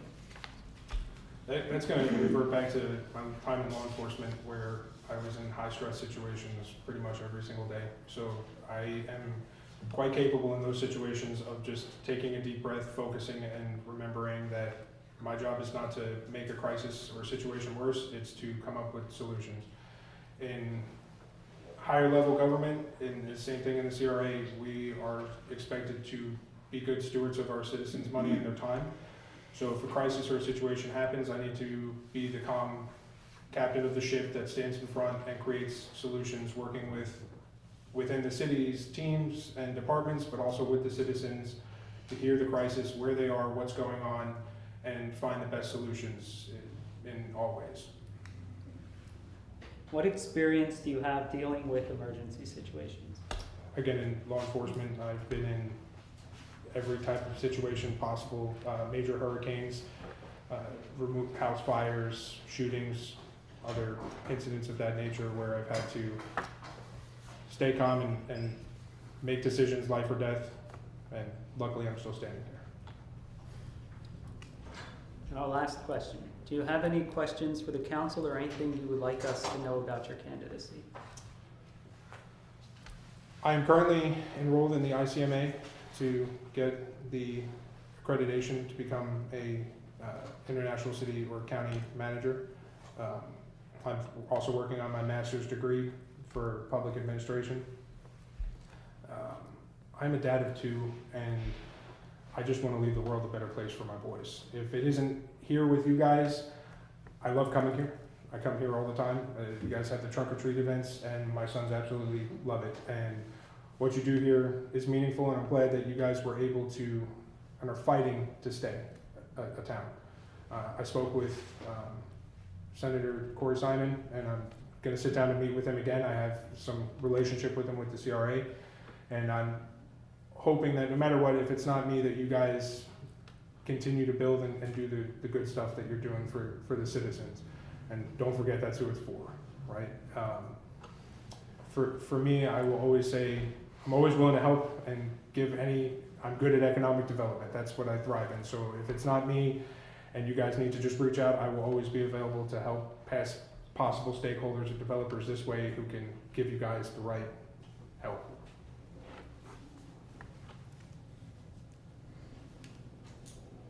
That is the end of our questions. We're out of questions. Thank you. Thank you for your time. Thank you. And that is the end of interview number 2. Williams Vice Mayor. Cheryl McCall, Councilwoman. So to keep things fair, we're limiting interviews to 45 minutes, and we have a set series of questions that we're asking all candidates. So I'm going to go ahead and get started. Okay. Please tell us why you're interested in serving as interim town manager for the town of White Springs. Okay. During my career as a military person, active duty, I would often come home, and one of the things that I always say, there's one thing I love more than the town of White Springs itself, is the people of White Springs. This last time coming home, just happened to get caught up in the thing with Senator Corey Simon and House Rep Jason Schultz, and just kind of got swept up into it. And became very interested in defending the honor of this great town. And I have worked all the way through this process. This town is historically a town of generations of families, both black and white, and I can go back as far as I can remember. And there are people in this room, there's people that's not in this room, that my fathers and their fathers, my mother and their mothers had relationships, and so do I have with them.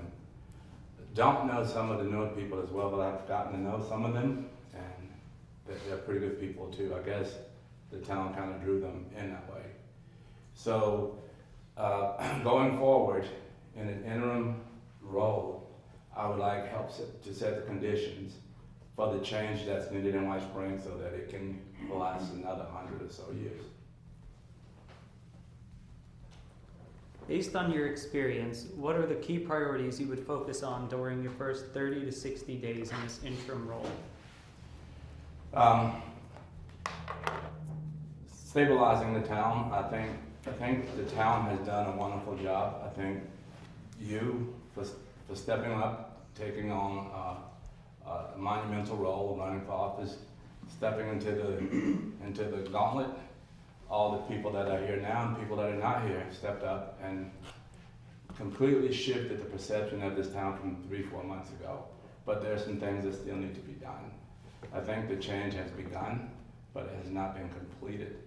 I think there's several key things that need to be done. I don't want to use the term quick wins, but they are wins.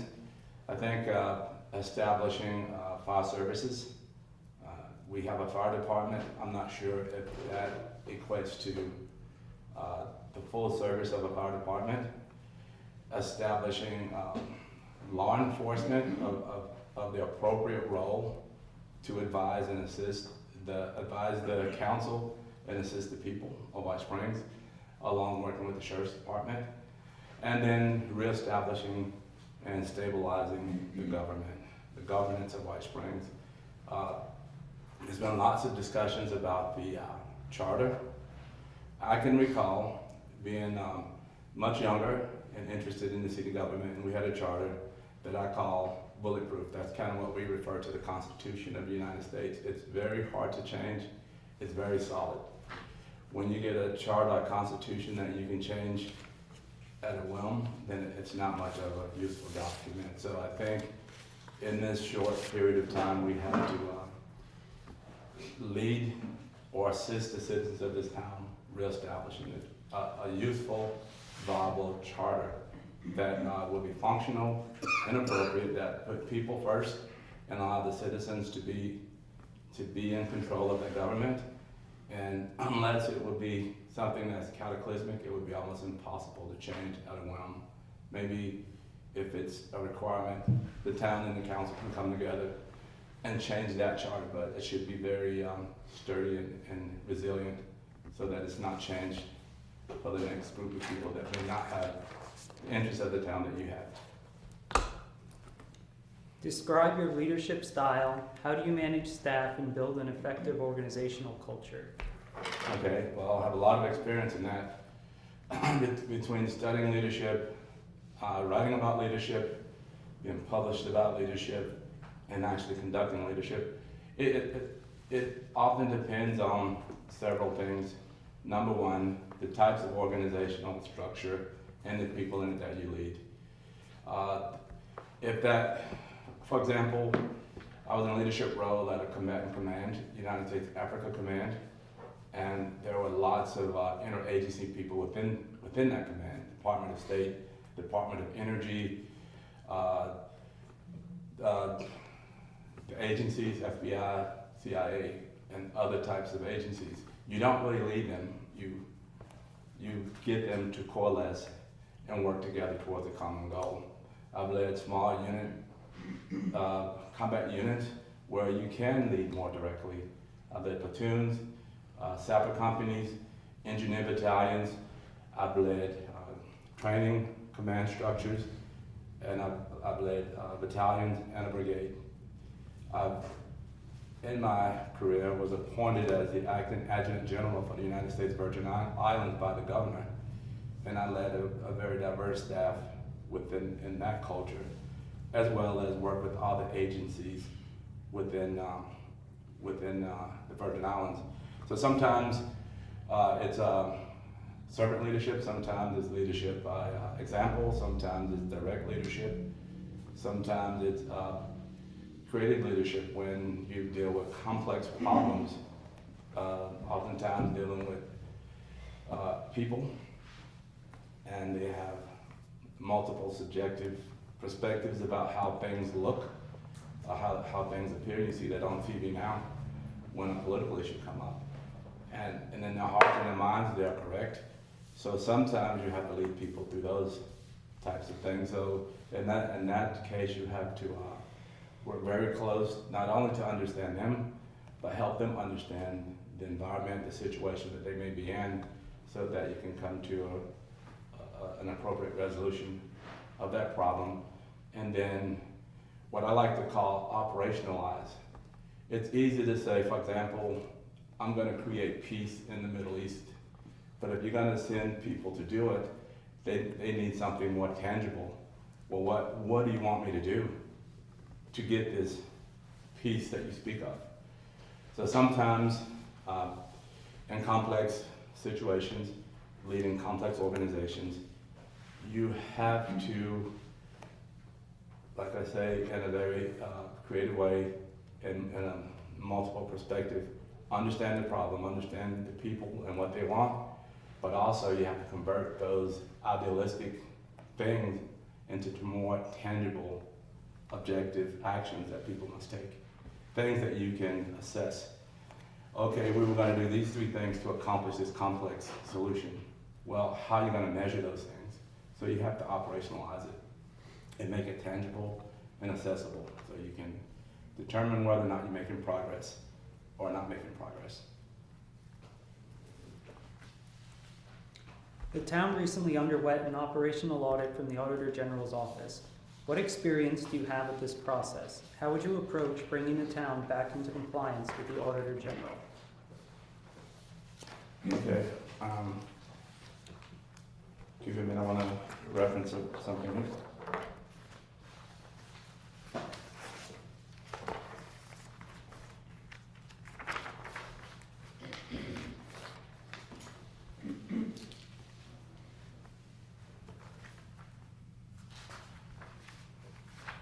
So the way I see this type of audit, it's really about risk management, risk control, risk assessment, and internal controls. The Army has a formal program that I participated in at the executive level. Basically, you conduct operational audits to assess how effectively the government entities are operating, how we are carrying out our functions. And it's a two-part function, right? So the first thing you want to do is make sure you address the function and you have an appropriate operational type approach to executing it so that it's complete, it's feasible, it get done what you want it to do. And then you want to be able to manage the process to make sure you are doing. I can give you an example of that. Like I said, in the Army, one of the audits that we get is equal opportunity. We have a very diverse military, and a lot of times promotions or school selections are done with boards. And so you want to set up a program so that all representative personnel can be equally assessed. So you create an internal control, an internal program that says when we have a board to select a leader or a promotion or a school assignment, we want this thing to be represented fairly. And it's the same way when I was in the school system. So if there were 3 people on that were being selected up for selection, and one of them happens to be a female, you would make sure you had a female on the selection board. And then you would have a process, and then you would have an HR person involved with that. So the HR person will make sure that you will adhering to the controls. And so what the internal audit would do, it wouldn't look at every individual thing that you did. It would just look at your program and say, do you have a program to combat this issue? And does that program, is it in alignment with federal regulation or city regulation or state regulation? And then they would do a spot audit to say, okay, here's 5 times you did this action. We found 2 times that you didn't actually execute it based on your own internal controls, your own internal rules. And so I look at audits that way, at least this particular kind of audit. So I've participated in those audits. I've gone through those kinds of audits. I've led organizations through those kinds of audits. Like I said, when I was at the Adjutant General for the United States Virgin Islands, that was one of the federal audits. Actually, it was an audit that got me sent there from the Pentagon. I was stationed at the Pentagon. They failed an audit of this type massively, and it was one of the reasons I was sent as an assistance person to help them get out of this particular type of problem. One of the operational audit findings included not following prescribed procurement processes. What experience do you have running purchasing departments? How were these departments set up and what rules did you have to follow? Okay. If you don't mind, I'd like to give you a handout because it's going to be in federal government language. So I just want to make sure I don't hit you with too many acronyms or things. So my experience is at the school board level. As an assistant principal of administration, I was responsible for acquiring all school property, scoreboards, computers, desks, classroom seats, lunchroom equipment. Also, being a brigade commander and an adjutant general, I was responsible for acquiring lots of federal type. So at the federal government, there's two types of acquisition. There's standard internal inside the government acquisition, and you have the General Service Administration, GSA. And if you ever served in any federal position, you'll hear stuff like, I need a GSA vehicle. So they have a way of procuring or acquiring that kind of equipment. That's a standard inside the government process. If it's something you need outside the government system, then they have what they call the Federal Acquisitions Regulations, or the FAR. And then that way you would write up a statement of work, a proposal, and kind of explain what it is that you wanted, what you needed. And then you would submit it through the contracting agency, and they would do request for a proposal, and they would submit it out for contractors around the globe. There are times you would do it. I've done it in Africa, I've done it in Iraq, I've done it in Europe, and I've done it in the United States. So not just American agencies, but you would go through the Federal Acquisition Regulation and adhere strictly, because you can go to prison really quickly. I've often said the most dangerous thing, the hardest thing to do in the United States government is spend government money. It's very dangerous and it's very difficult to do correctly. So the FAR is one, and the GSA is the other type of experience. Also to include working in the Swanee County school system as an administrator. I kind of just answered this question, but I have to ask it anyway, because I went through the list. Do you have any experience writing or running RFPs?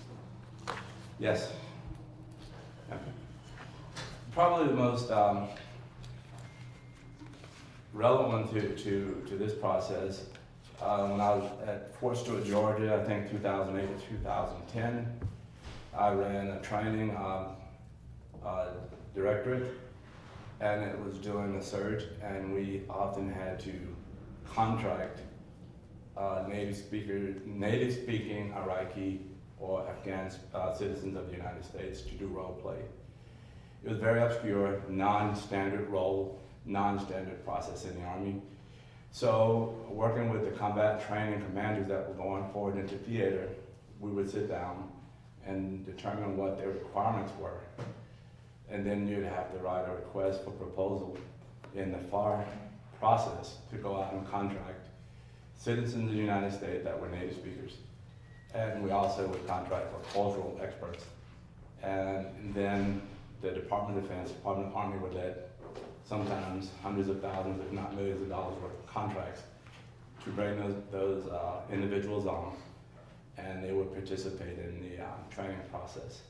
But a lot of times in the military, even in the school system, the requirements are pretty standard, and there were standard processes, but there were many times they were non-standard, not available inside the government. And you would, as the expert, have to write that proposal for request. The town's LDR's land development regulations ask for the assignment of a land development regulation administrator. What experience do you have with zoning? How would you fill the role of a land development regulation administrator? Okay. I was gonna use this for something else, but I'm more than happy to,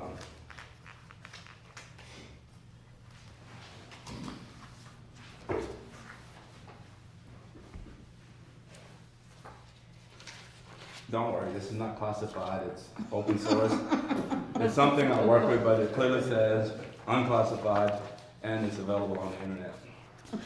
But could we understand it? Yes, actually, it's a great example. So, if you take this document, well, what I know about land development regulation, there's two types.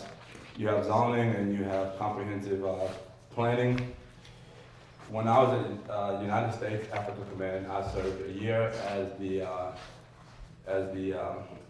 strategic posture branch chief. And my job at that time was to determine within the AFRICOM command area of, I don't know, I think, where's that go? Area of interest, the basing requirement, the force structure, sizing, footprint, and whatever types of status enforcement agreements that were required with the host nation. So one of the bases that we did, major bases, was at it was in Djibouti, Africa. It was a former French base called Camp Lemonnier, and it was called Camp Lemonnier Djibouti. And the Navy had a cluster of operations that the Secretary of Defense wanted to make into a base plan, a base, standard base with a base budget. And I don't think you have my performance evaluation, but in one of my performance evaluations, and I'll read it because it's relevant to this. It says, I have led an assessment that led the Chief of Naval Operations, concurring with the assessment and supported Commander of the United States Africa Command in his annual posture statement to the Senate, providing the approval for the congressionally mandated Camp Lemonnier Djibouti Master Plan by the United States Navy Chief of Naval Operations. So if you look at this document, it has all the makings of what the zoning land development regulations call for. Right? It's got the map, it's got the table, utilization table, and it's got the usage. So for a year and a half, I led four, maybe five combatant commands: United States Special Operations Command, Central Command, Africa Command, and Transportation Command, who all utilize that base, and then some special agencies that also had land. So basically, looking at this, you can tell I working with a lot of engineers, a lot of public work type of folks. They laid out basically almost functioning as a mayor cell. They laid out the zoning restrictions for this particular base, and that's kind of what focused and drove our development for this base. I haven't done it at the municipal level in the state of Florida, but the United States Department of Defense uses something called UFC, the Universal Facility Code for construction and building, which is basically what every state uses to base their land development off of. So the same thing that drives the state of Florida and White Springs is the same thing that drives the military when they build bases, because on this base you had civilians, you had families, Department of State, their wives and children, you had special agencies, you had special operation forces, you had regular forces, you had aircraft operations, you had other nations, you had Japan and the French, and you also had civilian aviation operations going out of this. This was that nation's international airport. And the United States government took the lead in this portion of it, and we basically used the UFC building and development regulations. And you can see in my performance evaluation that I led that effort 4 combatant commands and 3 nations, as well as the host nation. The budget will come due during your tenure as interim town manager. What experience do you have with creating budgets? Okay. So,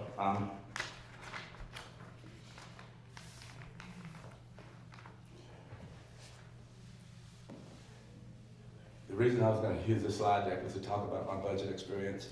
So, if you turn to page in this document, page 8,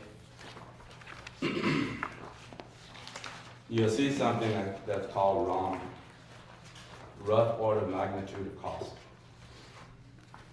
And that's $1.3 billion.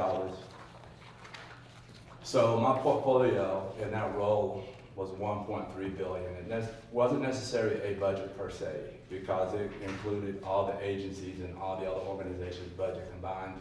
So within that, it's sort of like doing zoning for a town. You have businesses, you have residential communities, you have churches.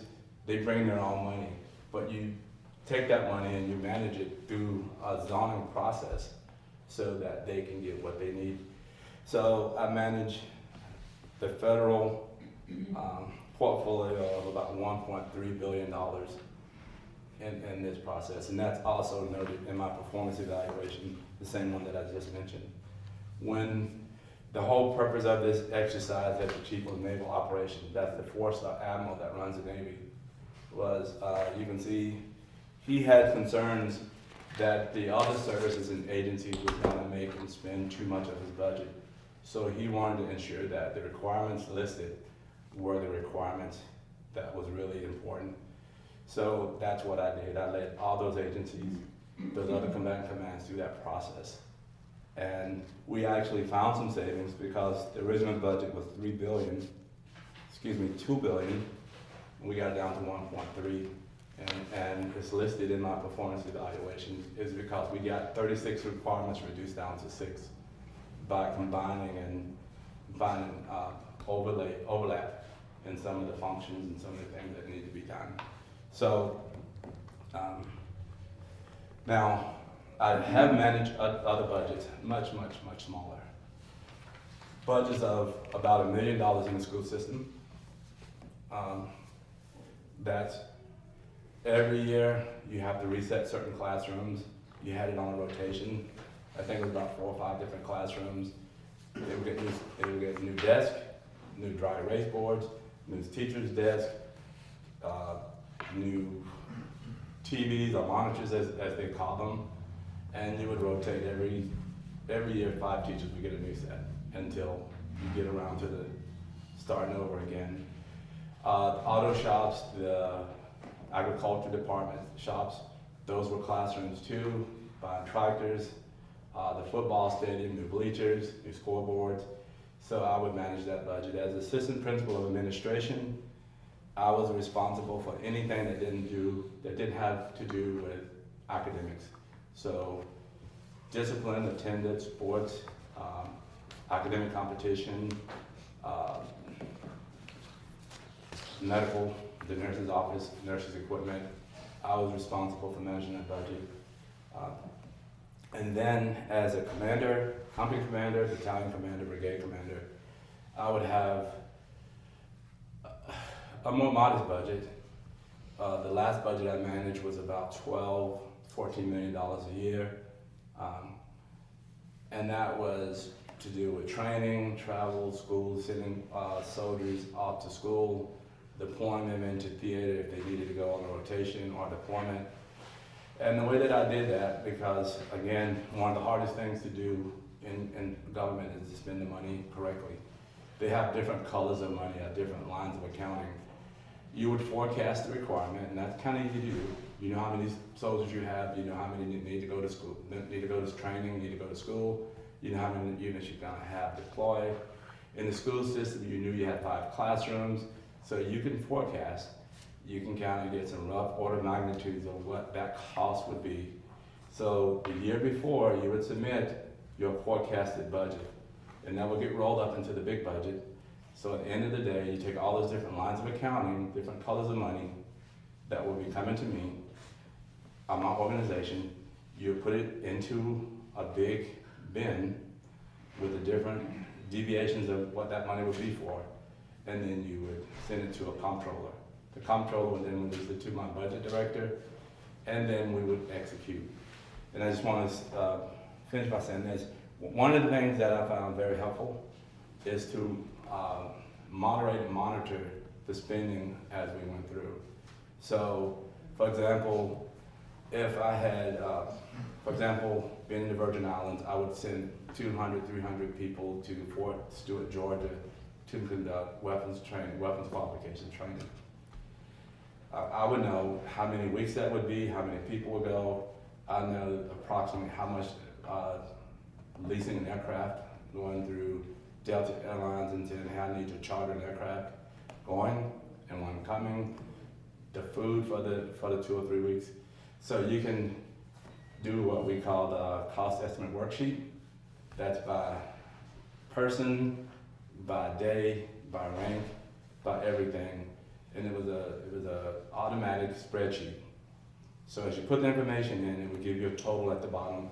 Then I would look at what was in my account, what was requested.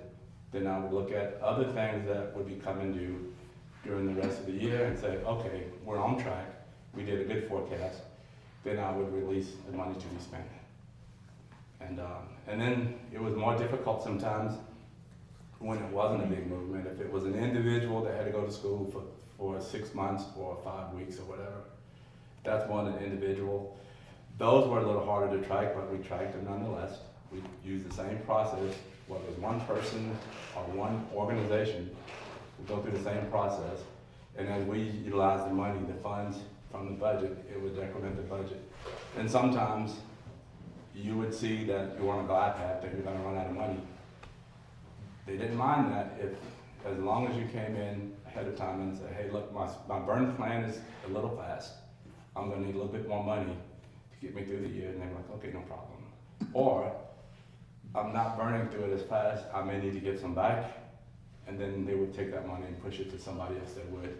And then so it was a give and take system to make sure that the budgets across the enterprise would be met. The town needs a new town clerk, which will fall under the town manager's responsibility. What is your strategy for acquiring a new town clerk? Okay. So I have a process of searching out talent. So if there's anybody in the Army or the military, you'll understand this. There's a saying, you don't fight with the army you want, you fight with the army you got. Right? So we were not in control of going to the high schools and saying, give me that person, this person. You were commanded, people show up. It was your job to help with the selection process of who was getting promoted into sergeant's role, captain's role, majors, sergeant majors, and that kind of thing. But it was also your responsibility for training them. So, understanding that you have some control of shaping who comes to you, but you have very little control within this environment as to who actually gets selected and should be selected. But it's also responsibility of the person to make sure they get trained appropriately. I like to lean on something called a 2-minute manager that says you never admonish anybody for not doing something you never taught them to do. Right? So if they're doing something wrong but you never told them, hey, this is your job and this is how you do it, whether it was a 2-minute training session or a 2-week training session, you really can't admonish them. You can, okay, so I see you don't have that experience. I'm gonna get you trained. Now once you get them trained and then they fail to do it correctly, then you can admonish or however you want to approach that. But it's very, very important to understand that there's some control in selecting in the process, identifying talent, trying to decipher which person has the right talent, the right amount of talent, but it's also very important to understand that you're never going to get the person the perfect person that you want, you're gonna get the person that comes to you. And I know you probably look at me and say, well, of course you can choose who you want. It's based on the talent. You're not gonna get a Los Angeles or New York level skilled clerk to come to White Springs. That's not gonna happen. So that's what I mean. You're not gonna get the exact person you want. You're gonna get somebody else that has another type of talent. But once you get that person and they're right for this town, you put them in the role and then you help develop them, you help train them, and you make sure they be the best that they can be. All right. What experience do you have in writing grants? What is your process for finding new grant opportunities? Okay, we function on the military side and even on the school side a lot with budgets and allocated funding and inside the system. And then outside the system, we deal with contracts. I mean, that's how the government acquire things. The government doesn't produce anything. They either have systems in place to acquire stuff that you need that's off the shelf, as we call it, or we go through an acquisition contracting through the FAR process. I do have some experience being a small business owner of writing grants, and I have received more than several grants for over $100,000. And in that process, which is a little different than government, you just kind of figure out where you may have the most success and you pursue those grants. I think in municipal government, it's a little bit different. You have to look at your requirements and then try to match requirements to what grants are out there versus just, hey, who has money, send it to me. And the danger of that is you may have an important requirement and you need to match a grant to it, but somebody has money to do this thing over here, so you forget that project and you start doing what's available and you get off task. That's what I mean. If you're government, you really have to stay on task and you have to seek the grants that match the task that you have at hand. And private business, small business, you take what people are giving.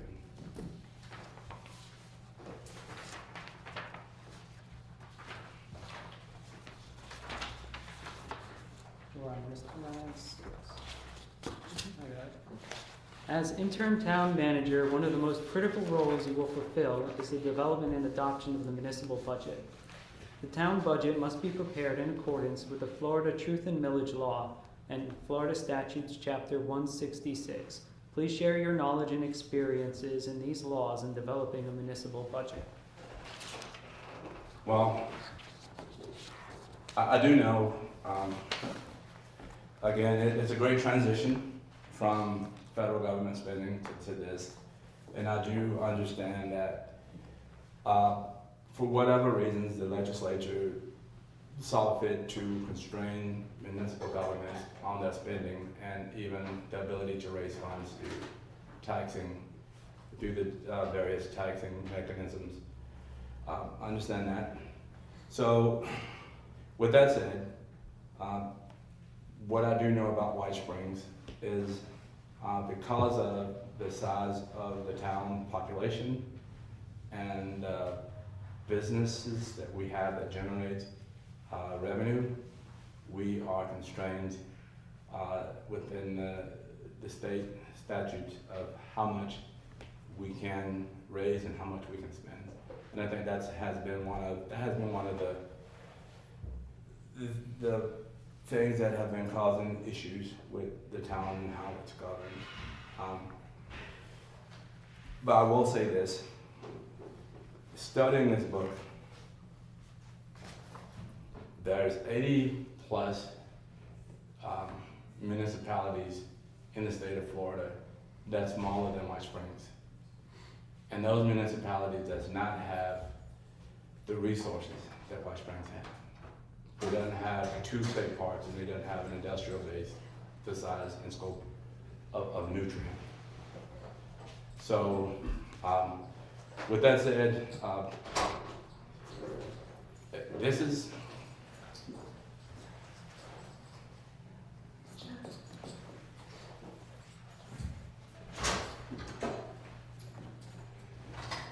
what I was very passionate about with the state legislature. And I did have a chance to sit with the ranking member of the Inways and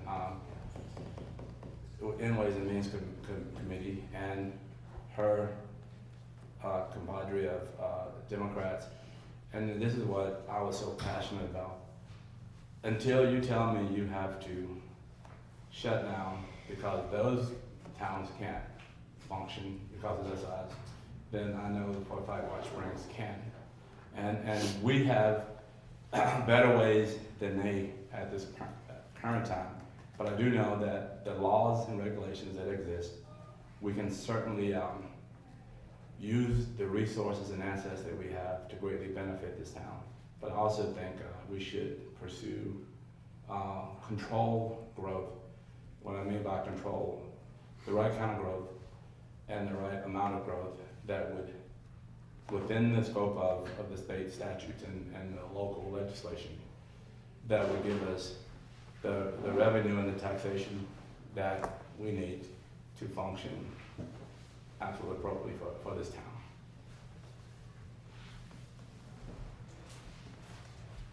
Florida Statutes Chapter 119, Public Records, and Chapter 286, Government in the Sunshine, are two important laws. As town manager, you must ensure compliance. Please provide your knowledge and experiences with these laws. Well, at the federal level, we call them FOIA, Freedom of Information Act. But I do understand that in the United States, and I've seen this very firsthand in other countries, that everything belongs to the people. Everything.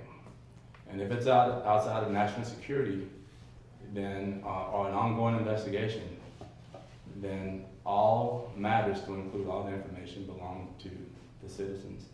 So Florida's version of that is Government in Sunshine 119. And it's, if they make a request, we have to do due diligence and provide them with that information outside of what I think are those two reasons.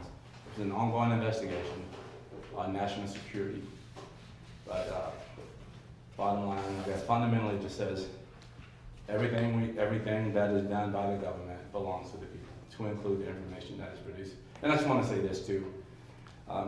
In the new cyber environment, in the federal government, they went to a new cyber security structure, and they define what an information system is, and they define what information is, and they have to define who owns the system and who owns the information that's on that system. For example, we all have cell phones.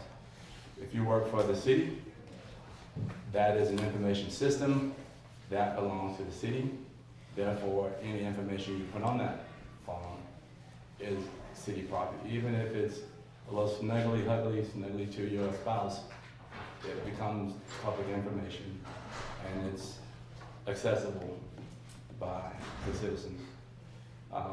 Because anything that goes onto the information system, the owner of that system then takes ownership of that information. Then outside of that, anything that's not on an information system, but it still pertains to public information.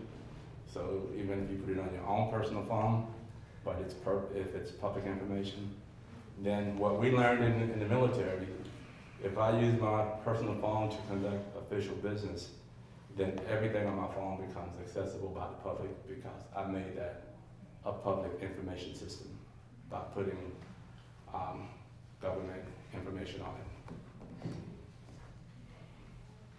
And I'd be gladly hand that over. If I was a city manager, I would be more than happy to ensure that employees, at least of the city, would provide that information upon request without having to go to court, without having to be sued for it. We have 4 more minutes. How do you view the relationship between the town manager and town council? How would you foster effective relationships with the town council? How would I like to see it, or how do I see it? Based on the current charter. That's 2 different questions. I prefer to answer it differently, certain ways. Tell me how you want me to answer it.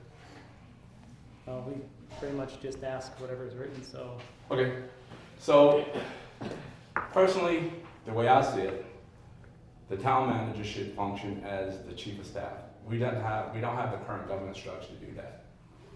A president, a governor, a commander has a chief of staff. Right? Leadership, leaders lead people, manager manage things. Executives and commanders lead people, and then the staff normally manages the process and things. So I see in the perfect world, there's an executive in town of White Springs, and the city manager will function as the chief of staff for that executive, working full-time to ensure executive functions are executed based on the council, legislative directions, and executive directions. That's how I think it should run. How it runs now, based on the charter, it doesn't run that way, but that's okay too. I'm not an anarchist. I've worked with a lot of different commanders, and they all have different personalities and different leadership styles, and I can adjust.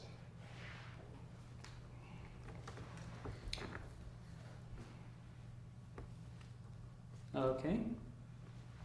Describe your experience with public works projects and water and sewer utilities. Okay, well, being an engineer in the military, my first deployment in 2002 with the 1st Marine Division, 1st Marine Expeditionary Force, we basically rebuilt the infrastructure, the public utilities in southern Iraq with about 20,000 engineers. And that was wastewater, water treatment, fresh water, brown water, jail, schools, etc. And we had another question another time I explained to you how that went, because it was strategically not a good move. But it's what we did. And being a reservist, there within my command, I had public works directors from different cities that were reservists. I had people who worked with the Division of Forestry that drove bulldozers and road graders. But we were able to, more expertly than active duty during that time, go into southern Iraq and rebuild that infrastructure through public works at a grand scale, national level. Well, actually, if you compare it to the United States, probably a state level. What steps would you take to ensure our citizens are involved in the important decisions that will affect our town? Okay, so the citizens probably didn't get a chance to do this, but I provided to you a published journal article that I wrote. It was submitted to internationally peer-reviewed journal, Complexity and Policy Studies. And so I think most problems that exist in a municipality are complex, wicked problems. And what I mean by that, they are very difficult to solve problems. So you have to, in a structured, organized way, get the multiple subjective perspectives from all the different people, all the different levels. People play different roles, so one person that may be a council person has one perspective as a council person, but they may also live in a community that will have a problem and have to live amongst the people. And sometimes they may even be a pastor of a church. So I would have an inclusive process from top to bottom that would identify all the perspectives and include it, and then structure it in a way that we can operationalize a plan to get to the solution. Thank you, Mr. Udell. That concludes interview number 4. Three. Mine is gone. We thank you, we appreciate you for coming. Can we ask Mr. Ryan a question? All right, Mr. Ryan. Do you recommend whether the council moves to allow additional time to finish the questions, or? I would finish the questions, all candidates are asked the same questions. Okay. And allowing the candidate a chance to ask questions. Okay. Okay. So we're gonna go back and finish with Mr. Udell. Mr. Udell, we have a couple of more questions Okay. for you.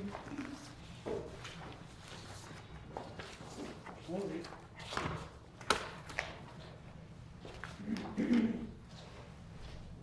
give us examples of what you would do to become involved and build relationships with the citizens of White Springs. Well, I'm uniquely qualified above all the other candidates because I'm from here. Born and raised, grew up here. One of the most proudest pictures I have of me being an 8-year-old barefoot in a baseball jersey that said SNS Food Store, because SNS Food Store sponsored my Little League team that year. And so, growing up here, like I said, it's a multi-generational, multi-family community that calls itself a town. One of the fondest memories I have of my father, who was an auto mechanics teacher at high school, was some of his best students getting summer jobs in his auto mechanic shop here in town. As a little kid, Saturday morning, I would wake up and I would see now Dr. Roger Green, Ronnie Tomlinson, a couple other people, Oscar Gibbons. They would be having breakfast with my dad, getting ready to go out. They were high school students and I was a little kid, getting ready to go out and work in his garage for extra points in his class. So what I would do to build relationships is just continue to being that guy, loving his community, but loving his people more, and just being concerned, choose no sides, try to understand everybody's perspective, and then try to work to an acceptable solution. And if there are no problems, then we just hold hands and sing Kumbaya. Are you looking for a long-term position or only a 6-month post? If you are looking for only a 6-month position, how will you help the town council work through the process of finding a new town manager?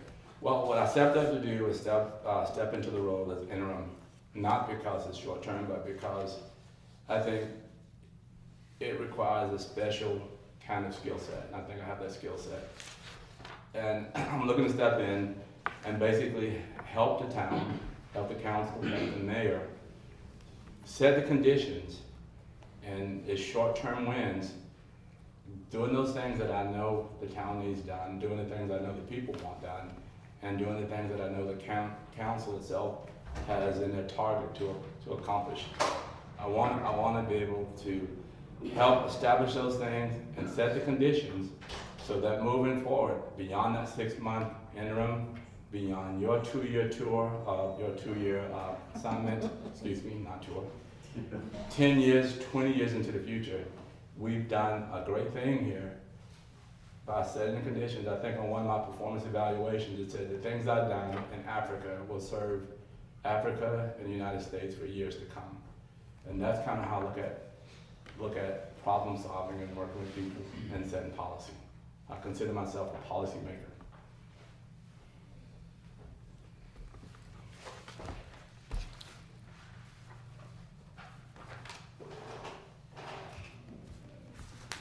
What would be your earliest start date?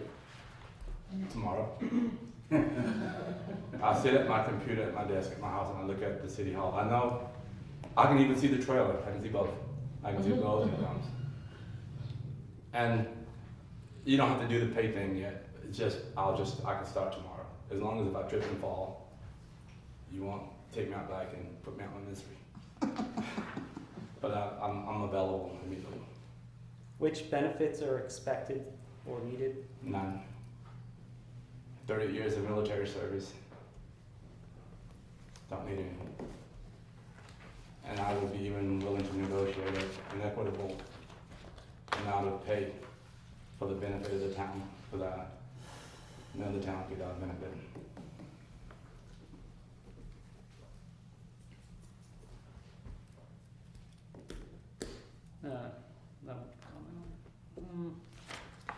How do you manage emergency situations or unexpected challenges in municipal government? You told me I was out of time. One of the things, when I got sent to the Virgin Islands, it was immediately after Hurricane Irma and Maria. As a matter of fact, it was 3 months after, and I landed at an airport 10 o'clock at night. They had no lights in the city. They were out around rental cars. But I wrote the national level hurricane response plan for Viper, Virgin Islands, Puerto Rico.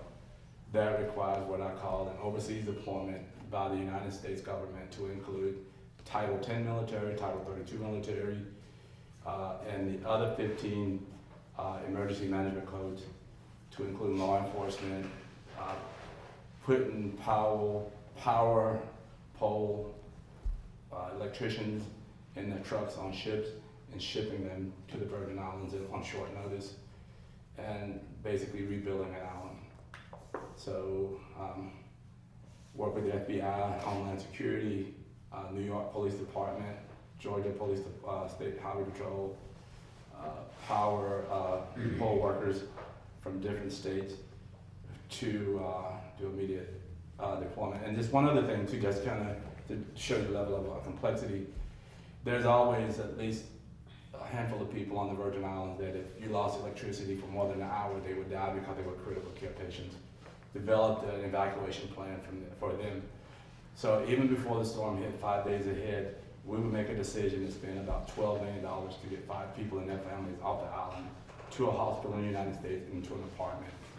Because once you move them and the storm didn't hit, you couldn't just move them back. You have to leave them 6 months to a year.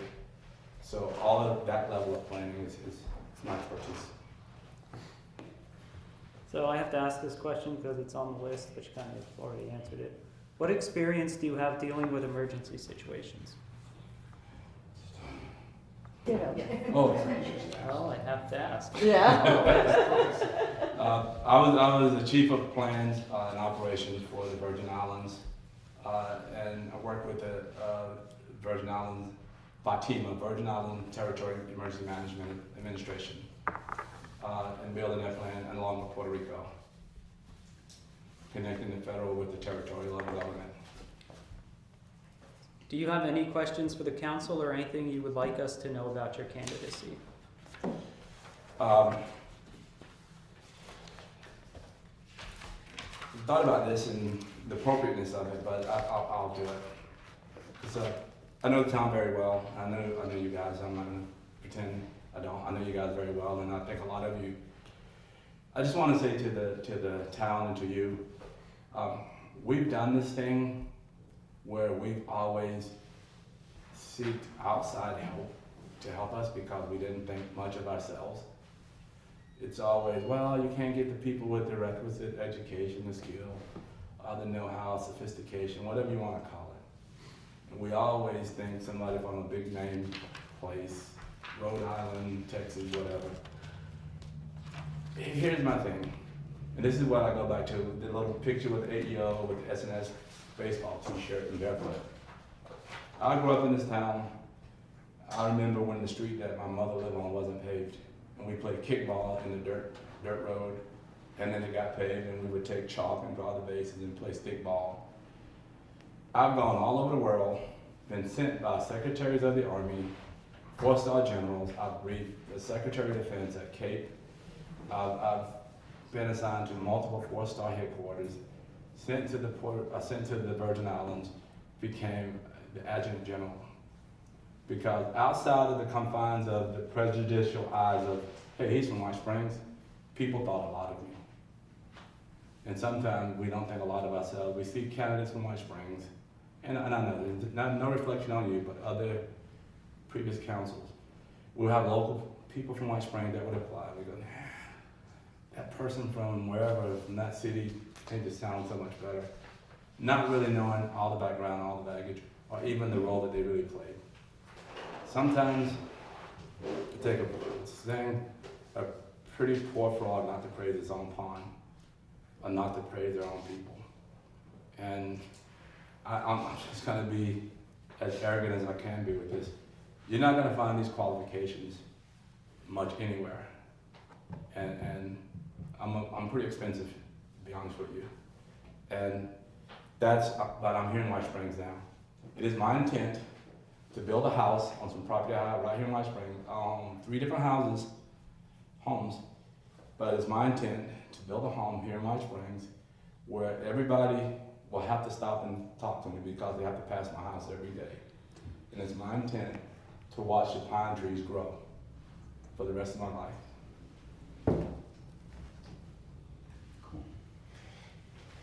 That was the last question. All right. Thank you, sir. Thank you. And I don't know if I was late or not, but I was told 4 o'clock. I was here at 3:50. You're fine. You're Okay. fine. Don't ding me. Don't It ding was a me. scheduling And I error. wanna, Yes, ma'am. thank you.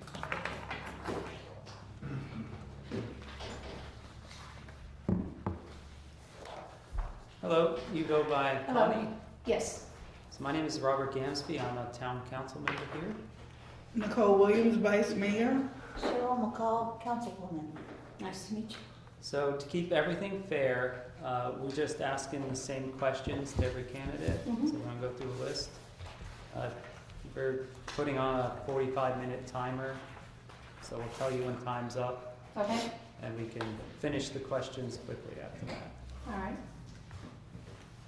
So, please tell us why you're interested in serving as interim town manager for the town of White Springs. I was the town clerk, but for Fort White for 5 years. But honestly, it was the town manager position. They just didn't call it that. But I did everything. There was no town manager, so I was responsible for all of it. And I enjoyed it. I loved it. I loved working with people. I loved making a difference, and I enjoyed the processes that went along with it, such as formulating resolutions, ordinances, those type things, and working with the people to improve their town. Based on your experience, what are the key priorities you would focus on during your first 30 to 60 days in the interim role? Well, I think that's going to depend on what the goals are for the town, or that the council sets the goals. I know of some of the challenges that you have. I was here at the meeting the other night, and I understand you're looking to obtain EMS services here, as well as emergency management. I understand that in the past there have been financial issues. I understand that there are potential issues with equipment replacements, all those sorts of things. So I think it's going to be a matter of meeting with the town council and figuring out what you can afford, first off. Secondly, what the priorities are for the town, what the most dire needs are. Describe your leadership style. How do you manage staff and build an effective organizational culture? I'm upfront and to the point. I tell it like it is. I believe in honesty. I believe in respect. And I believe in transparency and input from all of the citizens in the town, what they want to see for their town. The town recently underwent an operational audit from the Auditor General's office.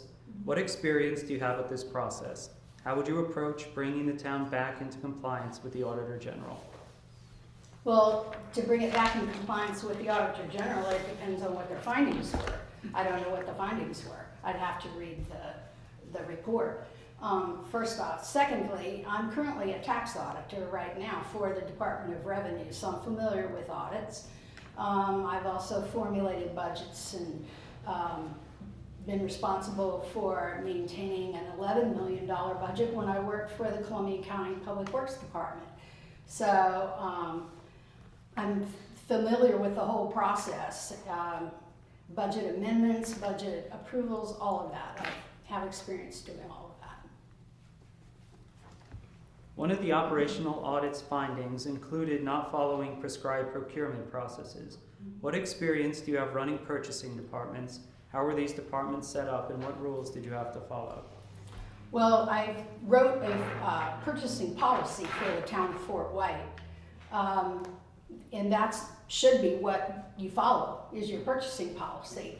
And in there it should stipulate what the different authorities are for the different job descriptions. It should also stipulate in there the dollar amounts that require verbal quotes, written quotes, RFPs, all that sorts of thing. So If you have a strong policy, you follow it. And if you don't have one, you need to create one. That way everybody's on the same page, everybody knows what to expect, and everybody knows what to do. Do you have experience writing or running RFPs? Yes, I do.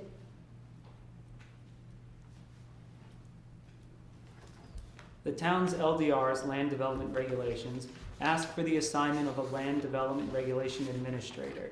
What experience do you have with zoning? How would you fill the role of a land development regulation administrator? Well, going back, when I first got in county government, I was a planning technician for the Columbia County Building and Zoning Department for 3.5 years. I then was made administrative supervisor for the Public Works Department. After that, after I retired from the Public Works Department, I went to the town of Fort White. I'm a certified floodplain manager through the state. I also was the land development coordinator for the town of Fort White.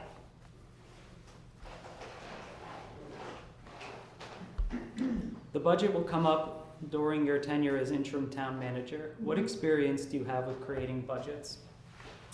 I formulated the budget for the Columbia County Public Works Department, which was $11.5 million. And I also was responsible for formulating the budget for the town of Fort White, which was approximately $650,000, not including the grant income that they were awarded because that's designated funds. But we had an enterprise budget and we had a operating budget. The town needs a new town clerk, which will fall under the town manager's responsibility. What is your strategy for acquiring a new town clerk? I'm not sure I understand your question. What do you mean, what is my strategy? So by that, I'm looking for examples of the steps you would take to get a new town clerk. Would you network? Well, first off, I would advertise the position.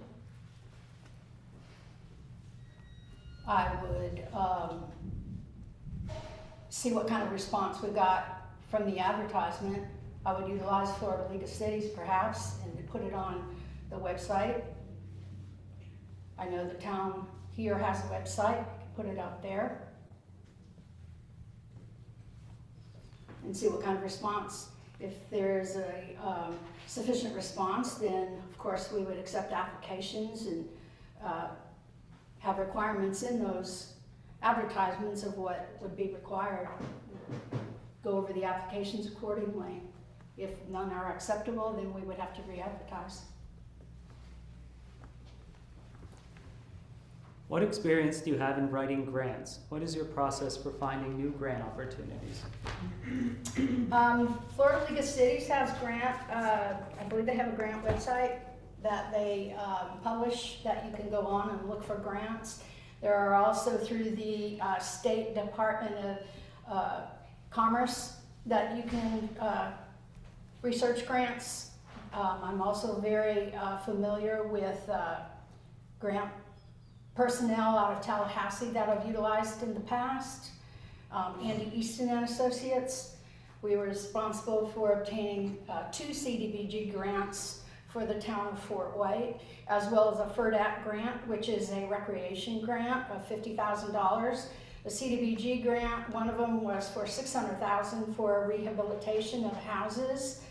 The other CDBG grants were for constructing sidewalks at the schools. So there are many opportunities. I'm very familiar with another grant writer in Lake City that has her own grant writing business, and I've utilized her in the past too for keeping up with what's out there. There's also federal grants that you can research.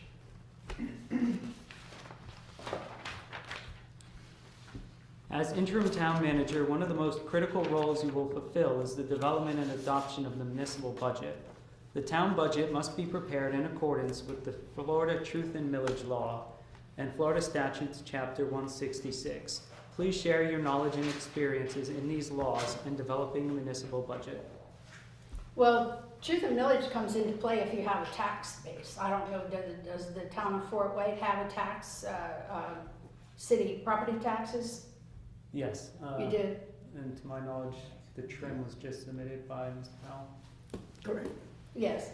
You have to work with your, property, tax collector, the county tax collector. I assume that that's who collects for the town. There are notices that have to be put out. You have to advertise what the millage rate is gonna be. And if it's an increase, you have to put out notices to all the residents, informing them of the increase, et cetera. And then you have to fill out the proper forms that go to Tallahassee that get published to, you have hearings, you have to advertise in the newspaper, you have to have, I believe it's 2 public hearings to adopt the new millage rate, and then it gets published with the state. What was your other question about the budget? Part of the budget part? Florida statutes, chapter 166. You're supposed to, well, it depends on what your charter says about your budget, but the budget has to be submitted to the state, and they have to put it on their site, and as well as the audit. You have to be audited annually, and that has to be sent to the state as well. The budget, you have to, it depends on what your process is, but in Fort White, we had the process where you had to have 2 meetings, the budget had to be presented to the town, and then it had to be approved, and then it would be put into place by resolution.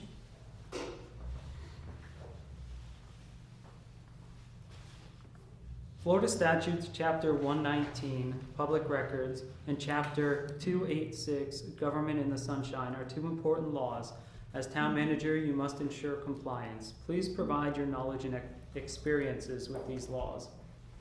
Well, public records requests, anybody can make a public, everything you do in government is a matter of public record. Therefore, anybody that wants to have copies of minutes, resolutions, ordinances, whatever, normally it's done in writing, and you're given a certain period of time that you have to respond, and you can charge for copies if it's over a certain period or a certain number of copies. And if the research is over, I believe 30 minutes to comply with the request, then you can charge an hourly rate for the public records request as well. And if you have to make copies of tapes or recordings or anything like that, then you're allowed to charge the cost of the tape and the manpower to create the tape. Okay, so just for a point of clarification, what is your experience with the sunshine laws? Well, sunshine laws are, there are certain parts of it. The sunshine law, of course, there are no meetings that can be held privately. 2 town council people cannot discuss town business together outside of a meeting. You can discuss it with me because I'm not an elected official, one-on-one, but we could not meet together. It could be one-on-one, and I can meet with citizens. That doesn't constitute a violation of, because I'm, again, not an elected official. Anybody that's an elected official, the meetings have to be noticed to the public. They have to be posted for a certain period of time, and the time and the date and the place all have to be posted to give the public the opportunity to participate. How do you view the relationship between the town manager and town council? How would you foster effective relationships with the town council?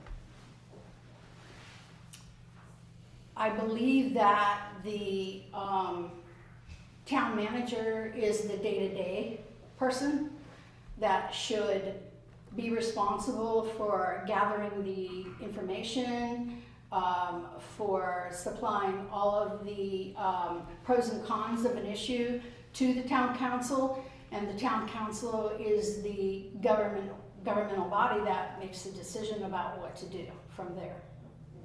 I would have to meet with the individuals, I would have to get to know them, they would have to get to know me. We would have to learn each other's styles, and we would have to figure out what the goals are and do some consensus about what those goals would be so that everybody's not off on their own tangent.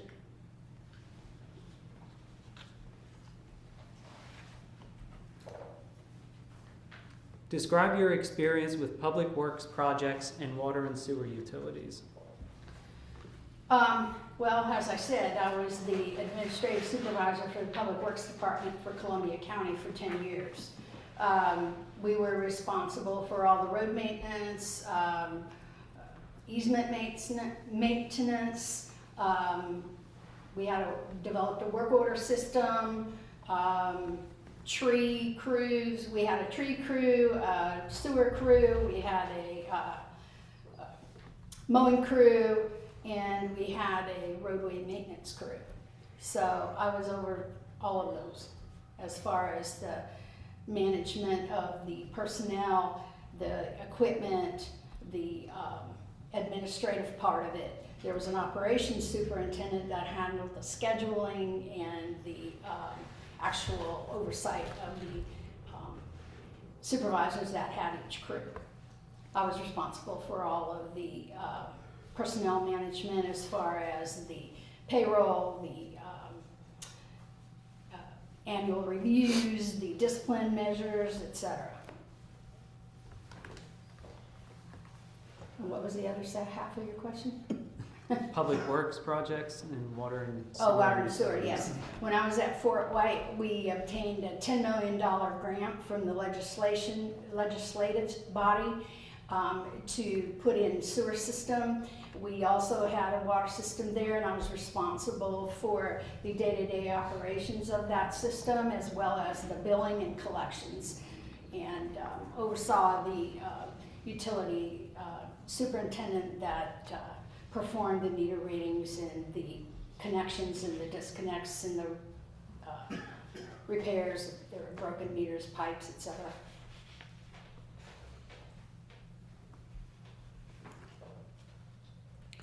What steps would you take to ensure our citizens are involved in the important decisions that will affect our town? Well, you have to advertise your meetings. You have to make them not last until midnight. Thank you. You have to be concise. You have to adhere to the meeting rules.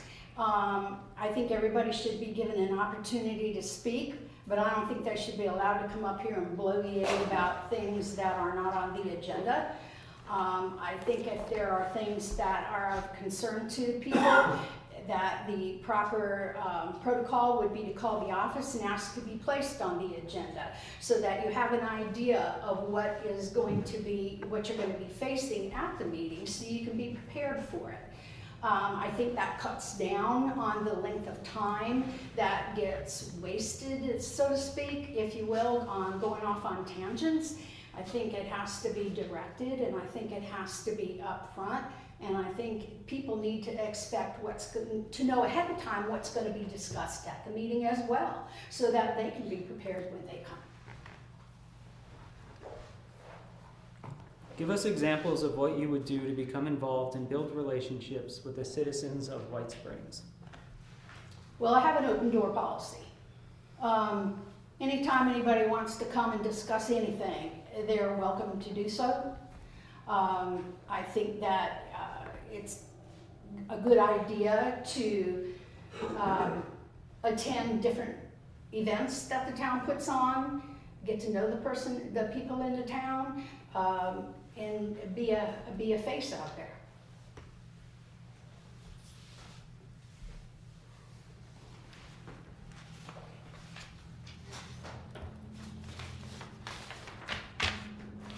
Are you looking for a long-term position or only a 6-month post? Long term. If you are looking for okay, then I guess we don't have to answer that. Well, I should ask it anyway. You have way too much work to do here to get things turned around for it to be short term. I'm gonna ask the rest of the question just because I guess I have to. If you were looking for only a 6-month position, how will you help the town council work through the process of finding a new town manager? All right. I wouldn't, because I wouldn't leave after 6 months. What would be your earliest start date? 2 weeks. I'm currently employed, so I feel like it's respectful to give 2 weeks. Which benefits are you expecting / needing? Paid time off, that's it. I don't need health care and I don't need retirement. I'm already a state retired employee and I'm on Medicare, so I don't need health care. And I'm aging myself by saying. But that's okay.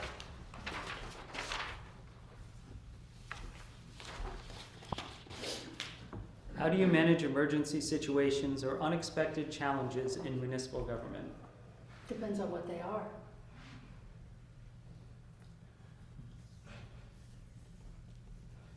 Okay, follow up. What experience do you have dealing with emergency situations? Well, during storms, you have to go on high alert, you have to be ready, you have to have your gear in place, you have to have all your equipment gassed up, you have to be ready.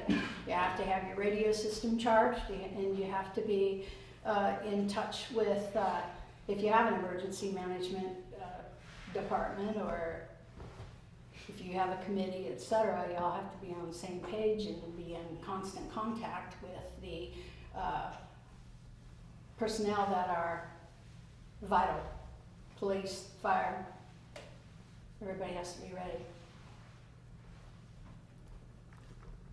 This is the last question.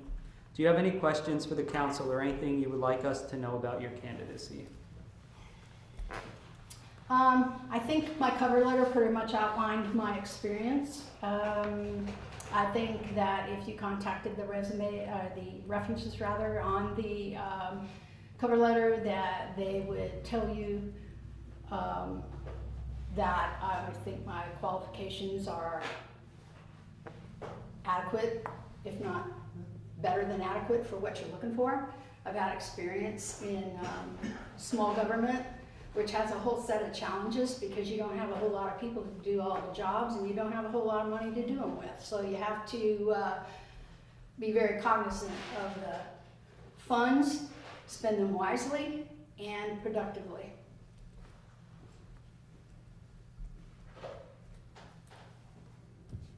All right, thank you. That's all of our questions on the list.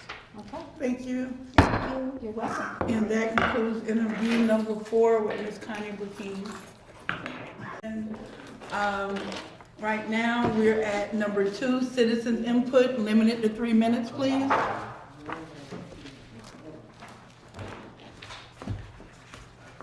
Madam Vice Mayor, what kind of input are you looking for? What we thought about the candidates? Okay.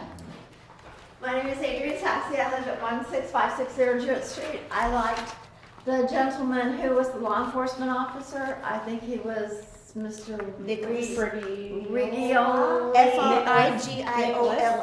Yes, that, I like that person the best. The second one was the last candidate we saw, which was the lady from Fort White. I think Mr. Udell has vast experience and impressive credentials. However, we need a worker bee, not a chief of staff. And so I would rank him third. I would rank the first candidate we saw as last. Thank you. Thank you. Anybody else? I'm George Tuider. I live at 16511 Jewett Street, and I endorse candidate number 2. I think that he has the combination of that, the de-escalation part, the training that he has. I think that's something we strongly need in this town, if someone has good communication skills and the ability to work with people who are stressed out. He's also got relevant current experience right now. In his commitment to stay with his position until August 1st is to make sure that he's going to do right by them, which we can also expect the same for us as well. And so You know, he is looking to build a future. He's gonna have a dog in the fight with his life and his family. And so he can help us bridge the gap right now at the short term, but build us into the future. Yeah. And how did you rank the others? I would say that the last candidate, I thought she was very strong in qualifications. I felt she had kind of the piece with the interaction with the community. I just kind of felt there was a little bit of an edge in there. So I'm not sure how, like, you got to not just bring in a lot of technical background, which she does, but you got to be approachable too. And I'm not sure I got that read off of there. Mr. Udell, I think, has got like a great deal of experience in this military side, but the lack of it within the local level, with the planning and zoning, with the sunshine law, and kind of some of those things. We need somebody right now that's got current, like, ready to hit the ground running. And I think that he's a great guy. I know him personally, but he doesn't have that stuff right now that we need right now. We can't get somebody to grow into the position, unfortunately, at this point. And then, and so with our first candidate, I think that he brings a lot of relative experience and contact, but again, the piece of he's that guy either. So that's where I am with all four. Okay, thank you. Anyone else? Scott?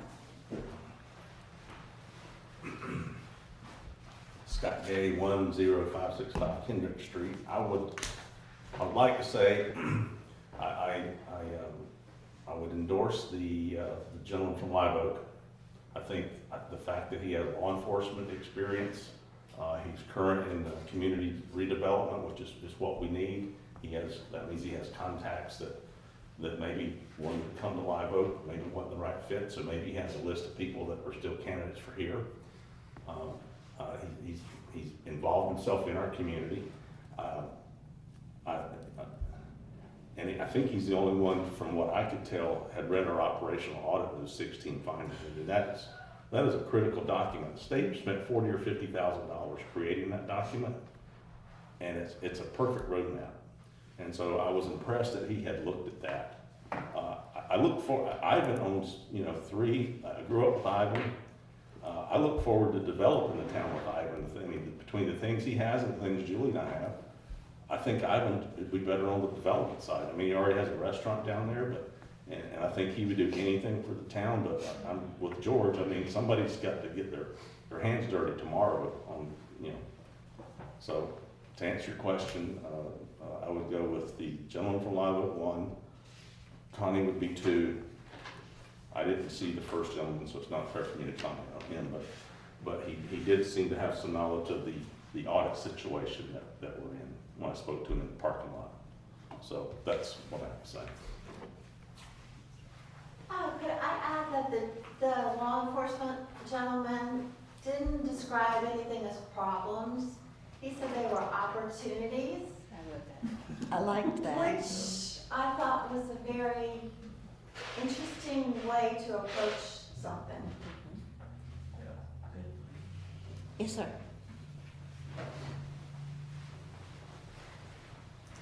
Bruce Witton, 16652 Spring Street.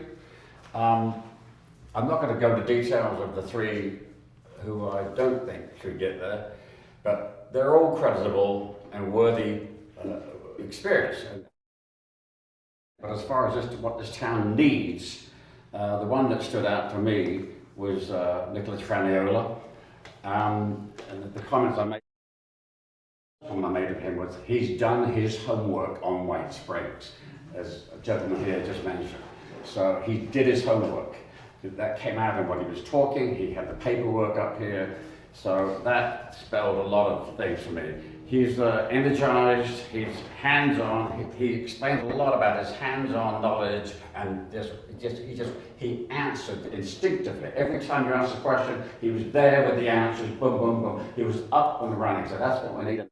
He's somebody who is active, up and running, and he is. He's young, heaps of other pluses from the standpoint of been mentioned already with the law enforcement connections, but other connections he already currently has with our neighbouring town, Live Oak, Swanee, it's just down the road. So he has, through his experience and his comments, I would think an abundance of contacts.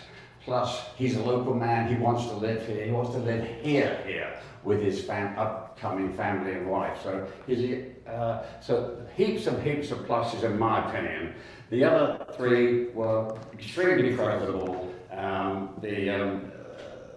Connie, the last lady, has the experience. I'm not sure if she's in a position to be up and running.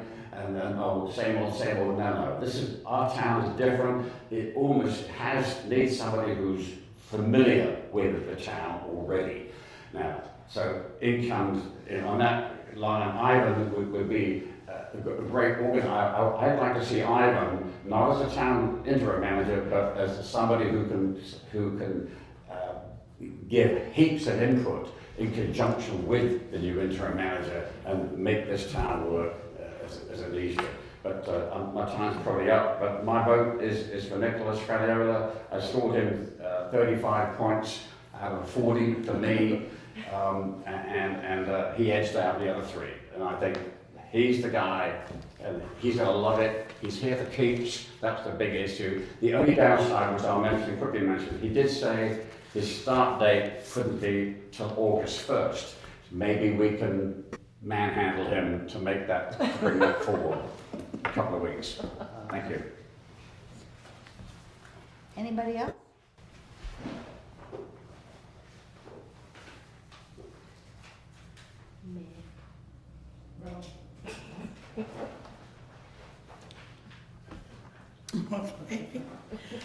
All right, well, I appreciate everybody's input. We do have a score sheet that we have to go by in order to keep it fair. For leadership and management style, you give them a score from 1 to 5, 1 being poor, 5 being excellent. So, would we just go and tally how we did? Easy to tell the total score. Yeah, if you just provide your total scores for Well, our score sheet says leadership and management style, knowledge of municipal government, budgeting and financial acumen, problem-solving ability, communications and interpersonal skills, understanding of White Springs challenges, ability to commit to full-time hands-on role, and an overall suitability for the interim town manager role. So we start with Mr. Garner. Yes.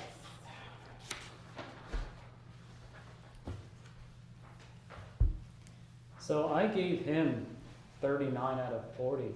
He had a lot of experience doing everything that we need. Some of the things he said that really hit with me was that he involved himself in the churches, in the church community, and churches here are very big. We have more churches than anything, really. He has experience with zoning. He obviously, at the very least, watched the meetings that just happened, and he was bringing up issues he saw with what we're doing, real time, for 2 days later, which was good. He came up with problems that he saw. So he did mention the audit. He was the only candidate who really came with his list of his questions, and those questions he gave us were guided towards helping us understand stuff. They were very loaded in that way, and I was impressed by that. He obviously has 39 years of experience, which is untouchable by anybody else that we interviewed. I think the only thing I gave him a point off was for communication, and it was 4 hours ago, so I don't remember why I took a point off for that. But Sometimes it's a little hard to understand. Yes. Yeah.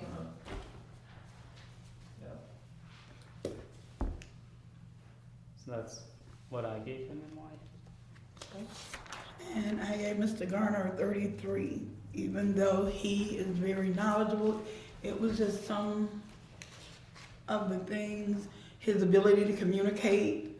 It left me with questions about how is he gonna, his ability to communicate here in front of this small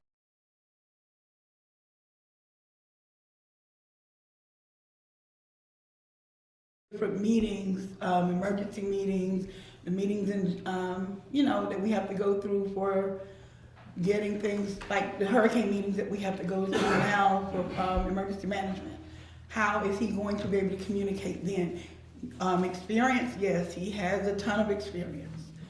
He's very knowledgeable. And then it was also, how is he going to interact with the community?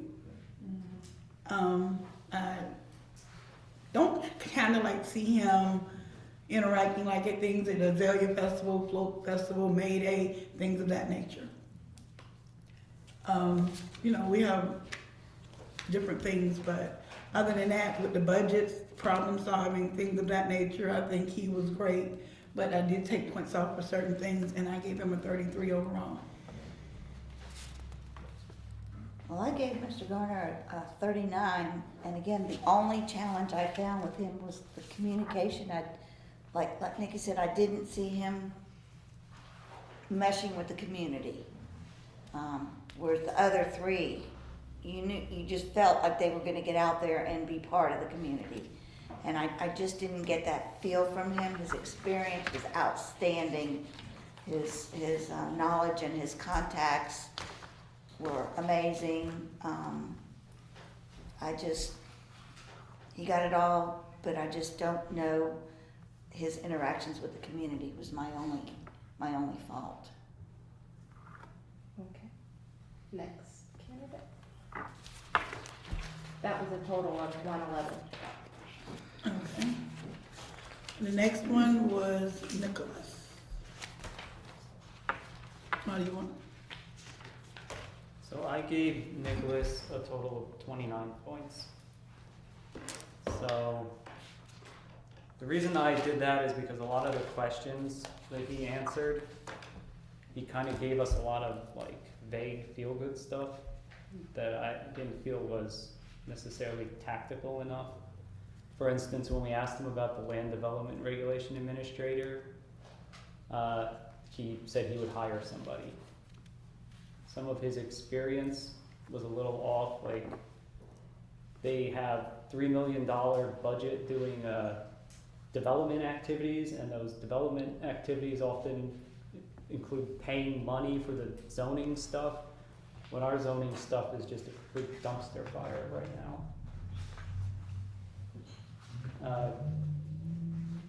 So that was pretty much my main justification for that. I gave him lower points for understanding. I gave him a 5 for ability. I thought he was very smart. I thought he was very driven. I gave him a 4 for leadership. I should probably have taken that 5 since everybody here likes him. Yeah. Budgeting and finance. I know one of his answers I didn't like. I'd have to go through 3 pages of notes to figure out which one. The bigger issue might be we have this problem-solving category, and I didn't really get problem-solving from him. I didn't see where he solved the problem, and that became hard to answer that question. He was also one who was one of our shortest interviews. Maybe he could have padded out some of his answers a little more. That was my justification. I gave, even though he was very personable, full of energy, I love a lot of the things that he's. I'm sorry. Oh, I gave him a 30. Okay. Partly due because he doesn't have as much municipal experience as we asked for. When we did the ads, we asked for at least 5 years in municipal. He has worked with different cities, but most of his work has been law enforcement. Now with the community redevelopment and things he's doing now in Lava, I think some of the things that he said I think were great, But with the budget, him doing a budget, not working with a budget, is kind of different. And I didn't and put a budget together. He's only working with the budget that he's been allotted. Communication, he was great. Understanding the challenges that we're going through, he was great. And his ability to commit. And the fact that he would like to live in White Springs, you know, that was a plus too. But going by our score sheets and what we are supposed to, and what we agreed to be scoring on, I only gave him a 30. I really liked him. I can see him as a leader, and I can see him as keeping a good control over the people under him in a way that they don't feel controlled. My only challenge was the same with you guys, was the municipal government knowledge. However, I do believe he would pick it up quick just by virtue of his personality. He is working right now hand in hand with the manager in Live Oak. So if he did have some shortcomings, I mean, I have a feeling that he would snap them up pretty quick.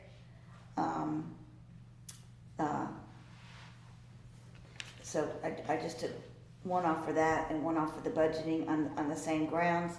I think he could get it quick, but you know, it was one of the things we said. I think because of his past experience, his problem solving is a 5. His communications and interpersonal skills obviously would be a 10. But the understanding of White Springs, I think he really does that from the research that he did. I think he will give everything for the ability to commit. He just sounds like that kind of person. And suitability, I think he would be magnificent. I loved his idea of walking around the community like a beat cop and getting to people themselves. So I just knocked off 1 point for the knowledge and 1 point for the financial. But again, if he can't be here as soon as we like, I do believe that in the time that he's still working in Live Oak, he would buckle down and get it. So that was a 38? I'm sorry, what was his total? 38. His number total 97.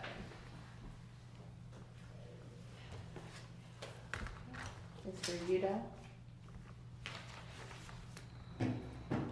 So for Ivan, I gave him a 35. I took off 3 points for a lack of municipal experience. I gave him a 2. For communication, I gave him a 4. I took off a point because I thought he had a little bit of a problem getting to the point in some places. He was very wordy. For his overall suitability, I gave him a 4. I think he's extremely strong in process. He's extremely strong in sort of coming to the table and finding the problems and analyzing them. He's going to be strong in administration. He has a background in the military. He's disciplined. But he's going to have an on-ramp. He's going to have a learning curve that's going to be challenging for us as a town. And I should mention this because I know he did say he's willing to take less than we're asking. Our personnel policy, we're supposed to have a minimum pay per month pay that we are allowed to increase up to 10%. So we cannot give him this job and pay him less than what amounts to 10% less than whatever we put in the thing. So we can't do that. It would violate our personnel policy.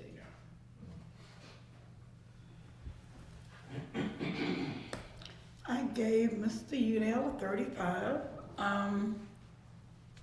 Leadership, perfect, 5. He had, he has a 5 in leadership. Budgeting and financial, I gave him a 4. He works with budgets, and he said he has done budget, but his money is already set aside for him with the military. So as far as creating the budget, I didn't see that with him. Not saying that he can't get it, he's a mathematician, so, you know, he's a man of many wonders. Problem solving, he has a 5. Communication and interpersonal, I gave him a 5 on that also. Overall suitability, I gave him a 4, and then his lack of municipal knowledge is where he lost his final points with me.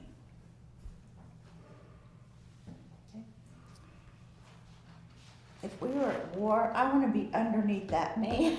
Correct. I don't want to be 3 inches away. I want to be right there.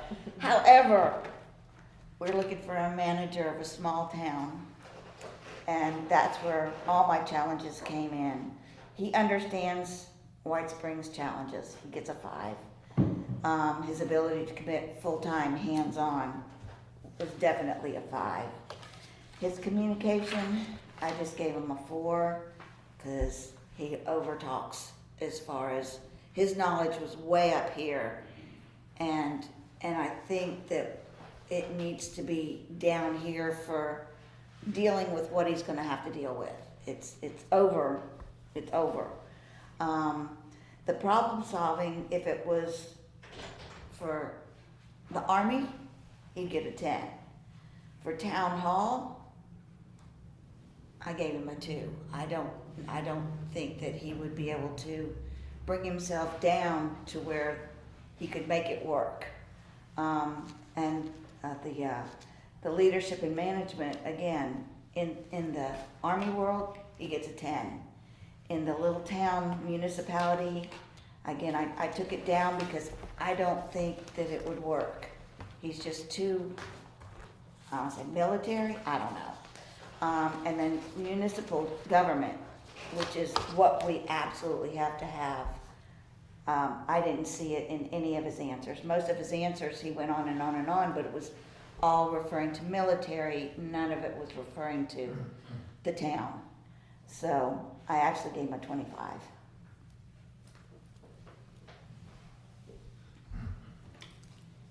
$95.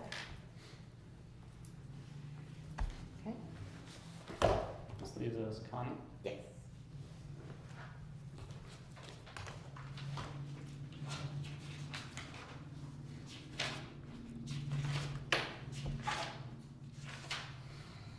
Sorry, I took a lot of notes. So for Connie, I gave her a total of 36. I took off 2 points for communication. Some of her answers were extremely brief. I think she was actually the person time answering questions. Maybe this was just me. I didn't particularly like her tone on some of the answers. I don't know if that matters. For leadership, I took off a point because it sounds like a lot of her plan is, like, it sounds like she was a one-person show over there in Fort White, which is good for the, municipal side of things, and it's good for the understanding side of things and the suitability side of things, but it also sounded like she was trying to, I don't know, lean on us when we need to be leaning on her. She did say a lot of stuff I liked, especially around getting our meetings in order and getting better communication with the town. And we got to figure out a way to not have 4-hour-long meetings, I say, in the middle of our 4-hour-long meeting. So I gave her a 36. Okay.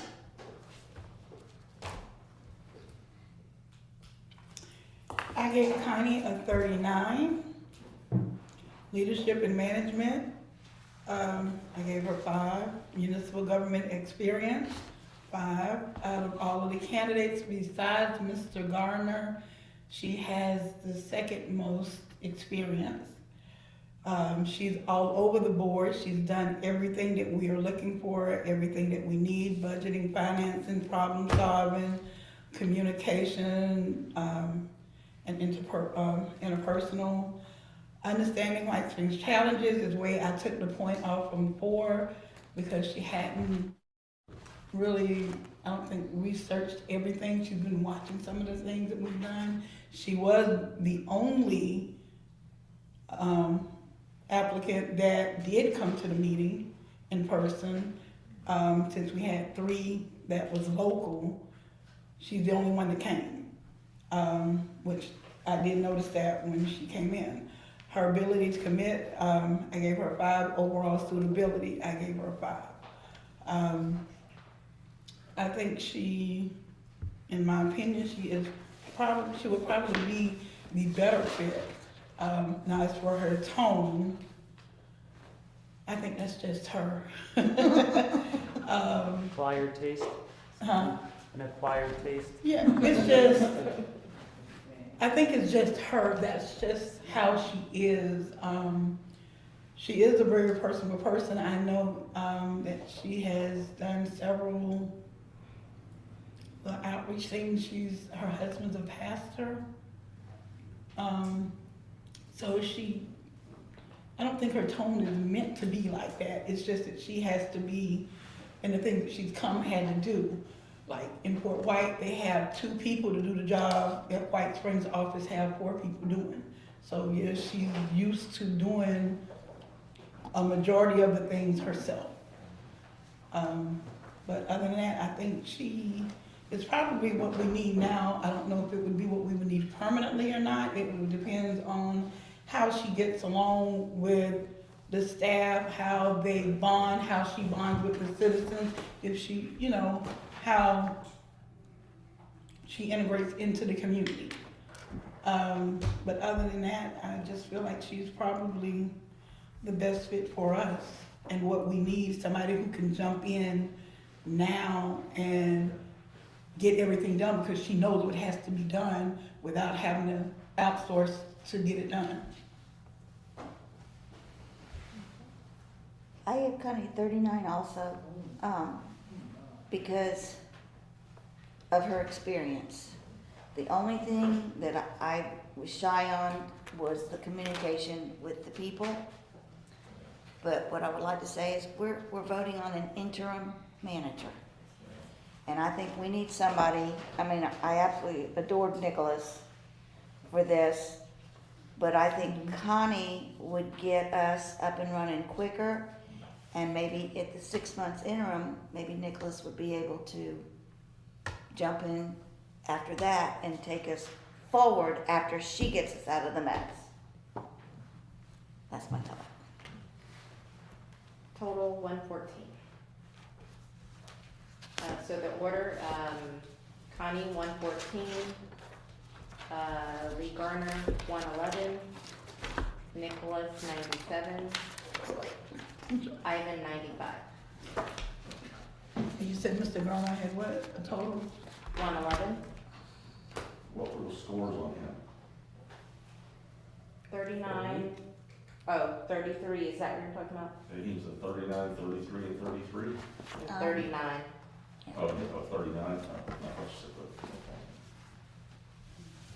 To check my math. well, I was checking my hearing before I checked your math. That's what them number people do. Yes. Works with numbers.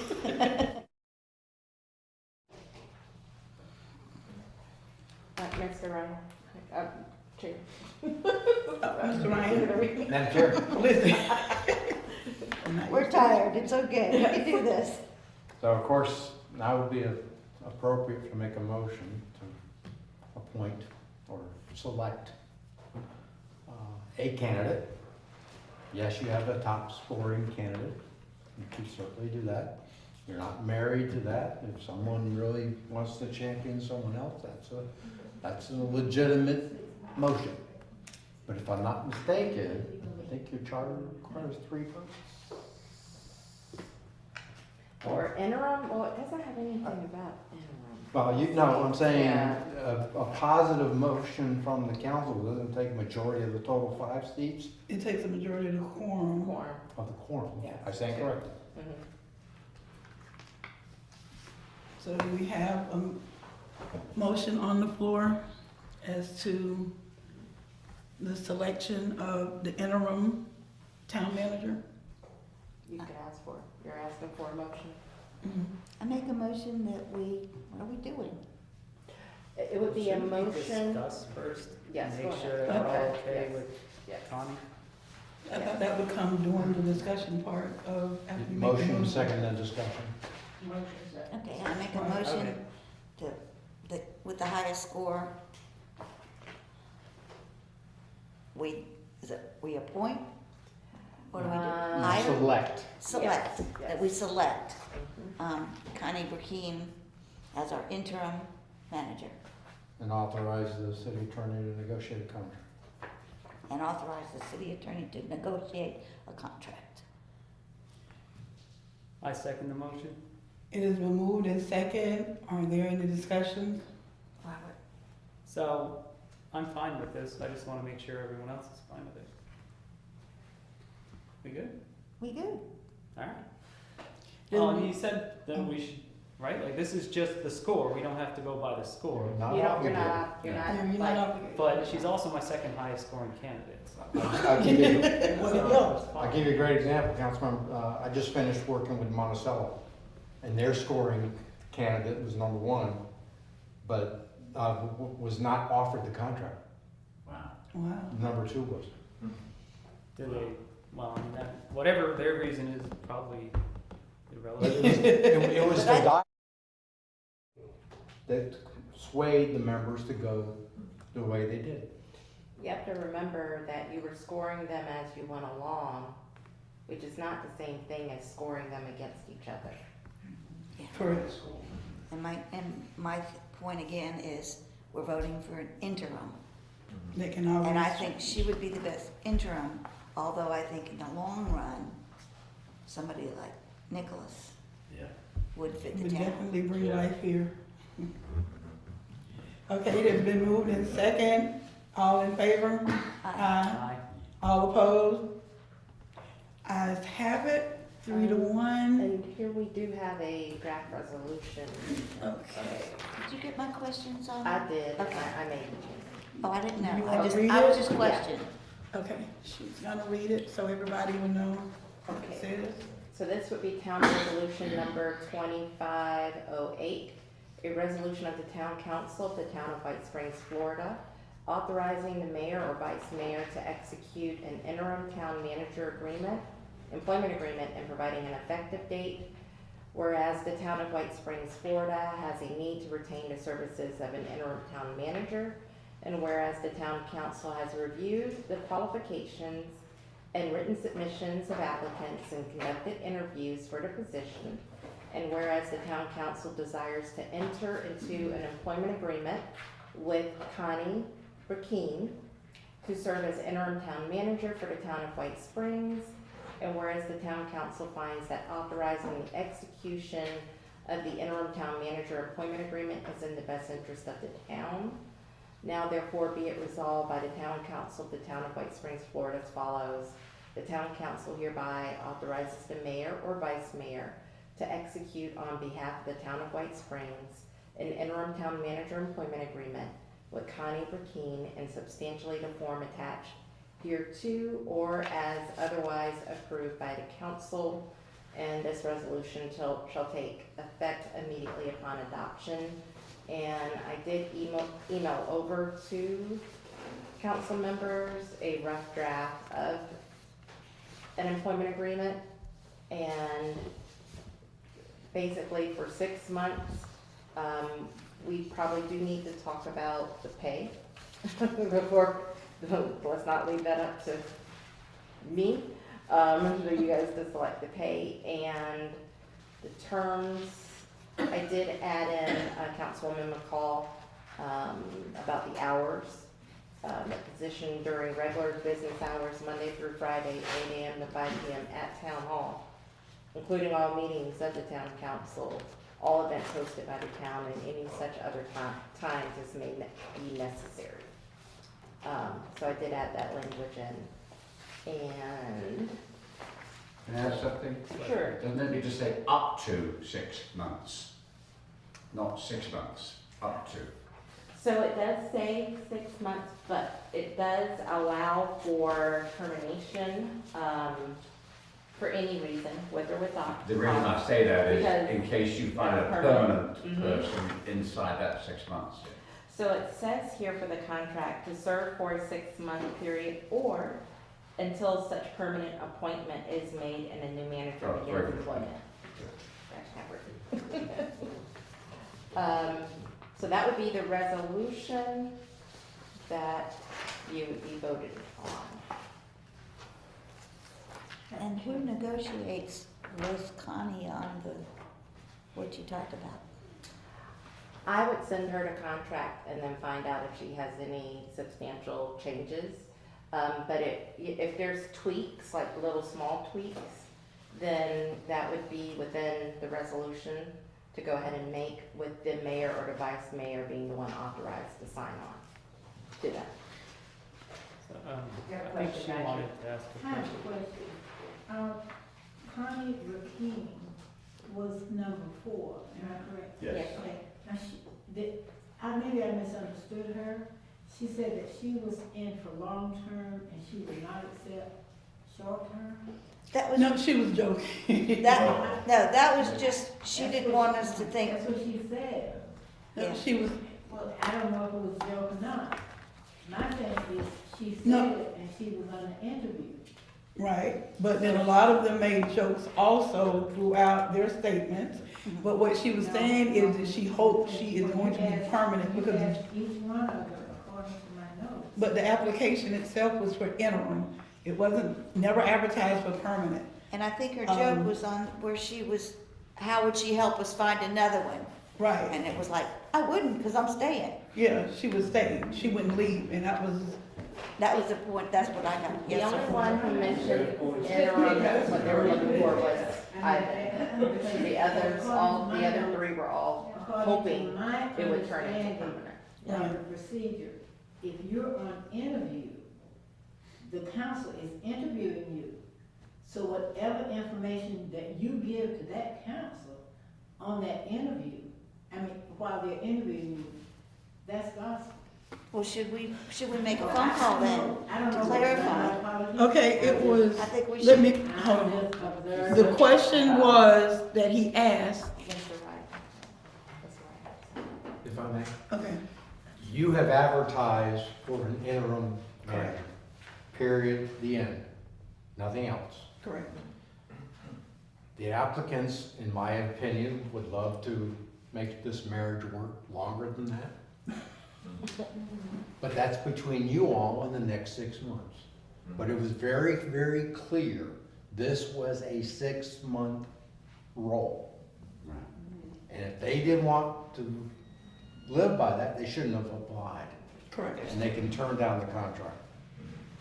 correct. Thank you, sir. But I was just gonna read the question in its entirety so Ms. Edwards would have a clear understanding of why she stated what she stated.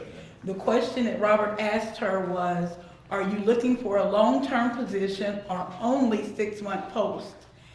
And she said, the long term. The other part of the question said, if you are looking for only 6 months position, how would you help the town council work through the process of finding a new town manager? And she said, I wouldn't because I stay. And that was the comment. Double standard. It's kind of, I'm confused. I want to understand. Listen, I don't even know if I'm a long-term citizen of White Springs. Forever. So White Springs has been here ever since I've known it. And I don't want to see it fade away. So I just want to be clear of what's going on because beforehand, I had no knowledge of what was going on. So I just want to be clear of what's going on, and that's the reason I take notes. Yes, Thank you. ma'am. The And we question I have appreciate it. is, we better not draw up a contract until you ask the applicant, do they want the job? Right. So Should should we make a call her and phone ask call, her? or- Well, once a decision is made, then that person will be contacted and they would have to review and sign the I contract. trust that, Yeah. I trust all 4 will be contacted tonight. Yes. Am I correct? Okay. Yes. Yes, ma'am. Question, if she doesn't want the interim position, if she wants a full-time position, She'll have to apply. and she turns this down, what do we do then? Mr. Ryan? Choice Can number they two. accept it? Can they make a second option or select the You second? could make an amended motion to say, in the event the number one ranked candidate declines the position, that you are authorizing the city attorney to offer to X, whether it's the number two scoring candidate or whomever. Would we need to do that if they all knew that they were coming for an interim position? That was very clear. This was an interim But gig. someone can always turn it down. You just never know. So, Go back and watch the video and realize. So do we need to amend our motion to say that in the event that Connie does not accept the interim position, that we will go with, that we would select. we will Right. select the number Right. two So you candidate? probably Which need would to have be a Nick? conversation. Nicholas, interim position. can you speak up a little bit, I'm sir? just saying she applied for an interim position. And that's what Correct. Mr. Ryan was saying, You yes, can sir. always interview and decline. Right. So is Nicholas the second choice? No, Mr. No. Garner was Lee your Garner. second scoring choice. Oh. Can we vote? Well, yeah, you're You're not not obligated. obligated. So You're not married to it yet. who you want to pick for your second choice is up to you. So what are you asking me to do here? If Oh, I'm Connie, asking if officers. Connie declines of the other three, of Ivan and Lee and Nicholas, I'm going with Nicholas I would go with because Lee. they went with Nicholas. He's the second. Oh, God, best they're gonna candidate. put me there. Told you this would happen. We have a majority here. Just Oh, Jesus.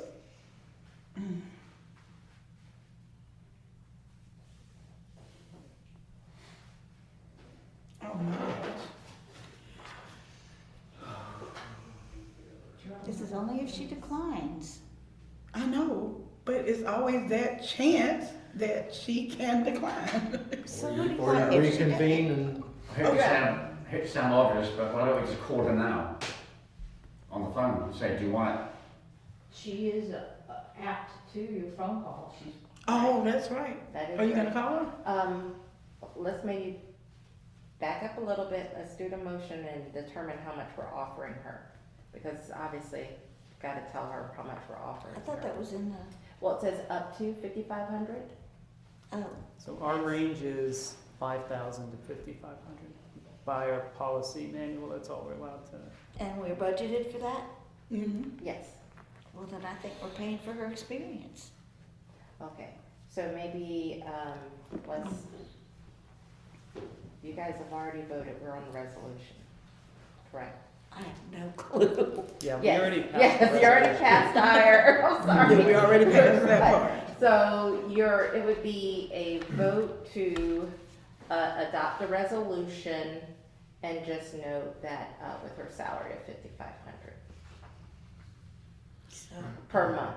so I move. Mhm. That we adopt the I'm too resolution. tired. Come on, young brain, you That do we it. would. I move to adopt the resolution amended to include a pay rate of $5,500 a month. Do we want to add? And to authorize Leslie to offer the position to Elman Lee Garner if, No, we're not there oh, we're yet. not there yet? All right, We're simplifying, And it, we were believe it doing or not. Nicholas anyway. okay. So we're just doing Connie, and then I will call her, and then we will know. And then we'll do it, okay. Yeah. Okay, okay, Right. okay. I motion to amend Town Council Resolution Number 2025-08 to include a pay rate of $5,500 per month. I second. It has been moved in second. All in favor? Aye. All opposed? Ayes Okay. Okay. 3 to 1. So do we wanna then take Take- I mean, 3 to take 0. Recess while, recess? but before you do the recess, Mm-hmm. your score sheets are public record. Okay. Yeah, they need to be turned in, signed by Any you. notes, anything, correct? Any of the Yeah. notes or the score sheets are all public record. Do I have to turn to my notebook? No, No, you not take the personal page. notes. Just take Not the the paper? personal notes, just the score sheet. Oh, just the score sheets. Well, I just made little. Oh, mine's a spreadsheets slob online. mess. Can I Yeah. redo it so it can be read? Cause I made notes everywhere. You can, if you, So do we need to transfer our, what we You have a put? score sheet that was given to you by the. we only did one, so when I did the copies last night, I went home with about, 40 copies, because nobody used them. So we only, I printed off one copy for them to go off of.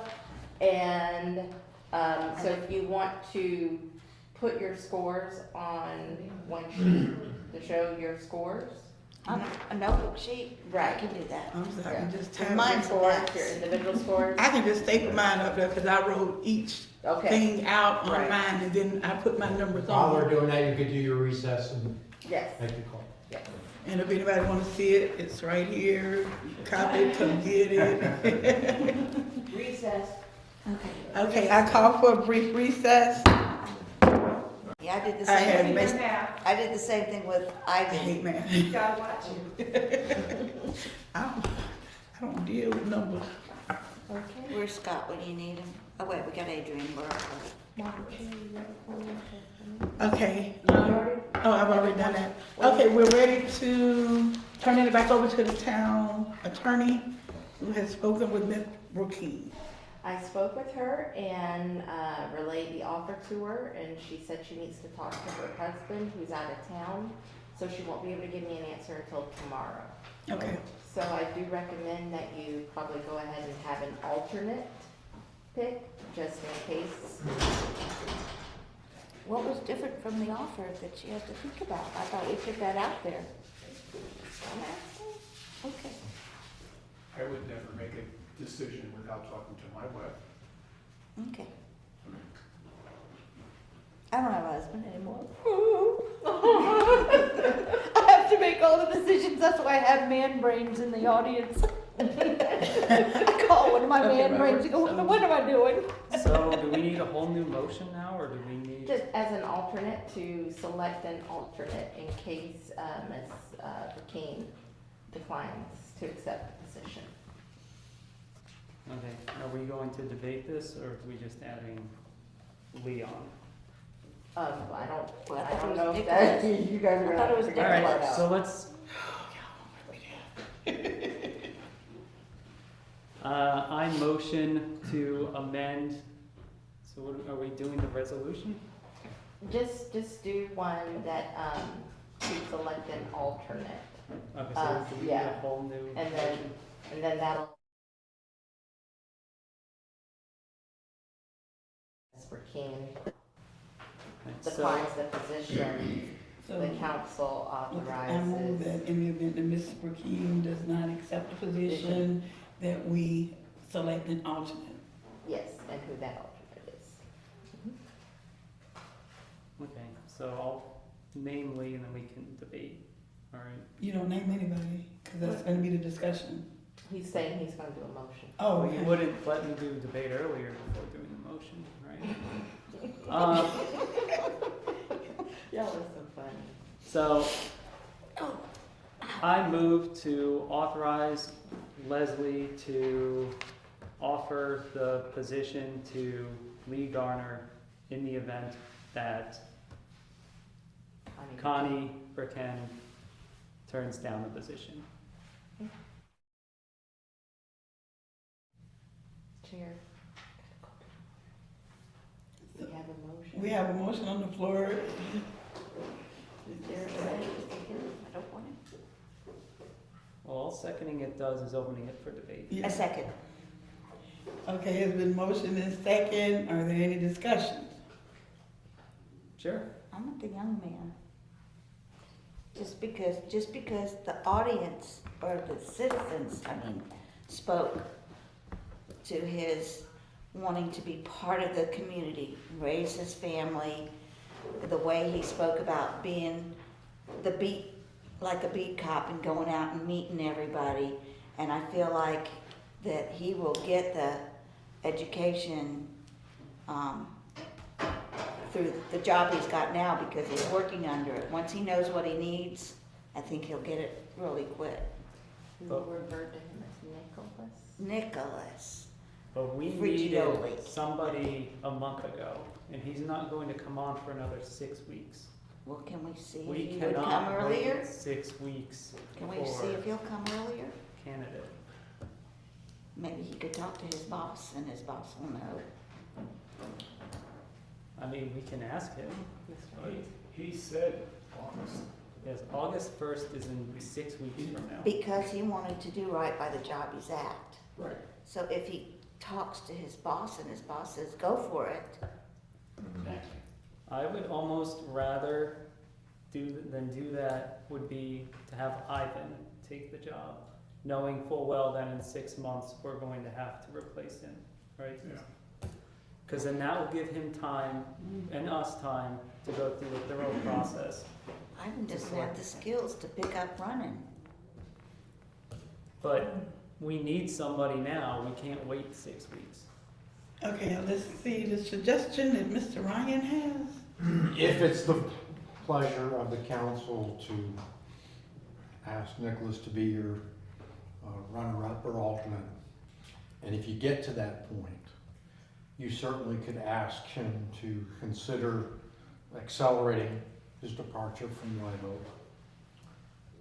Or if you're even willing to do it, to allow him to work 3 to 4 days here and 1 to 2 days in Live Oak to get to the August 1st window. If that's your choice for your alternate. And I would rather go with Lee, to be honest. He's got all the experience. He does. He will slot in and he will immediately do everything. There's going to be a learning curve. I He's think you're young, right.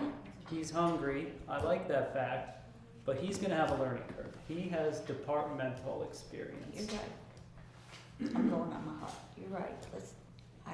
I agree with Mr. Garner. So shall we call for a vote? But isn't Mr. Gardner coming from Chattahoochee, which is damn near Alabama?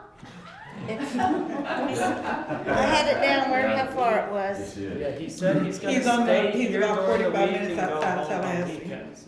He's gonna rent something, but still go home enough to see his grandchildren. The grandchildren is the hold for him. I was gonna say, is there a whole lot of rentals available even in town? Right, to see if it's Yeah. Mr. I'm Ryan- already offering accommodation to one person For free. here at no cost. Yeah. All right, Mr. Ryan. You're not. We have a citizen that offered a room in his home, and we put that in the advertisement that that was available. No Adrienne, kids, no pets. Adrienne, did you have anything more? No, I'm just concerned that he's so far away. If we need somebody right now, feet on the ground and run like hell, he can't be running from Chattahoochee. What was his time frame? June He said a week 23rd. Monday. A week from Monday. So, And that was even less than, Connie was 2 weeks, right? yeah. So he's quicker than Connie as far as getting here. Well, 2 weeks is reasonable, but I'm concerned about day to day. Is he going to be able to be here? Oh, he's gonna be staying in town. Monday And to he'll Friday. probably go home, They're gonna, He may they will have want- to be here Monday to Friday, minimum. Yeah. And I'm offering that accommodation. and I got the feeling that he was anxious to do it, but he doesn't wanna say, I'm not going home for 6 months. And he may request, he may accept a lower salary for an increase in travel expenses to get him back and forth to Tallahassee. That would be something that would have to be worked out. So, Yeah, and I've done these logistical nightmare things with points in my life, and they're really hard to pull off. And if you're gonna come here like now, you got such a distraction of the move itself in order to get here, plus finding housing and all the other stuff, that it's hard to say, like, if you just come here and you live in Live Oak as an example, and you're gonna start working here, there's enough of a challenge just in that change to get over, and the change of everything else. But if you're gonna come here without housing and the logistics and moving and all your other stuff in there, that's an enormous distractor. Headache. Yeah. I just moved back from Alaska. I'm moving out to Alaska and back. I'm like, you know. Which time zone are you in? Yeah. So, I'm clueless. I mean, it's going to be on him to make sure he gets here. Right. He's an adult man, he knows how to do this. If he can't handle it, he'll tell us. So you say make the offer. I would prefer to offer it to Lee, and we'll try with him, and if he's good and we want to keep him, then we'll open up, right? We have to do a full process for selection. Nick will get a chance to come back and interview again, I'm with you. right? And then we can do a normal selection process. It is an interim position. He's Yes. not guaranteed more than 6 months. Right, and I think that's what Mr. Gardner wants. He said he wants a permanent solution. Oh, did he? He wouldn't mind it. He wouldn't mind it, yeah, but everybody says that, right? Everybody wants a permanent. He might get tired of me asking him questions 10 times a day and want to leave after 6 months, so. Okay, so it has been moved in second that we offer the alternate position to Mr. Lee Garner. All in favor, say aye. Aye. Aye. All opposed, ayes have it. And it has, Mr. Garner will be our alternate in case Connie Brecheen rejects the position.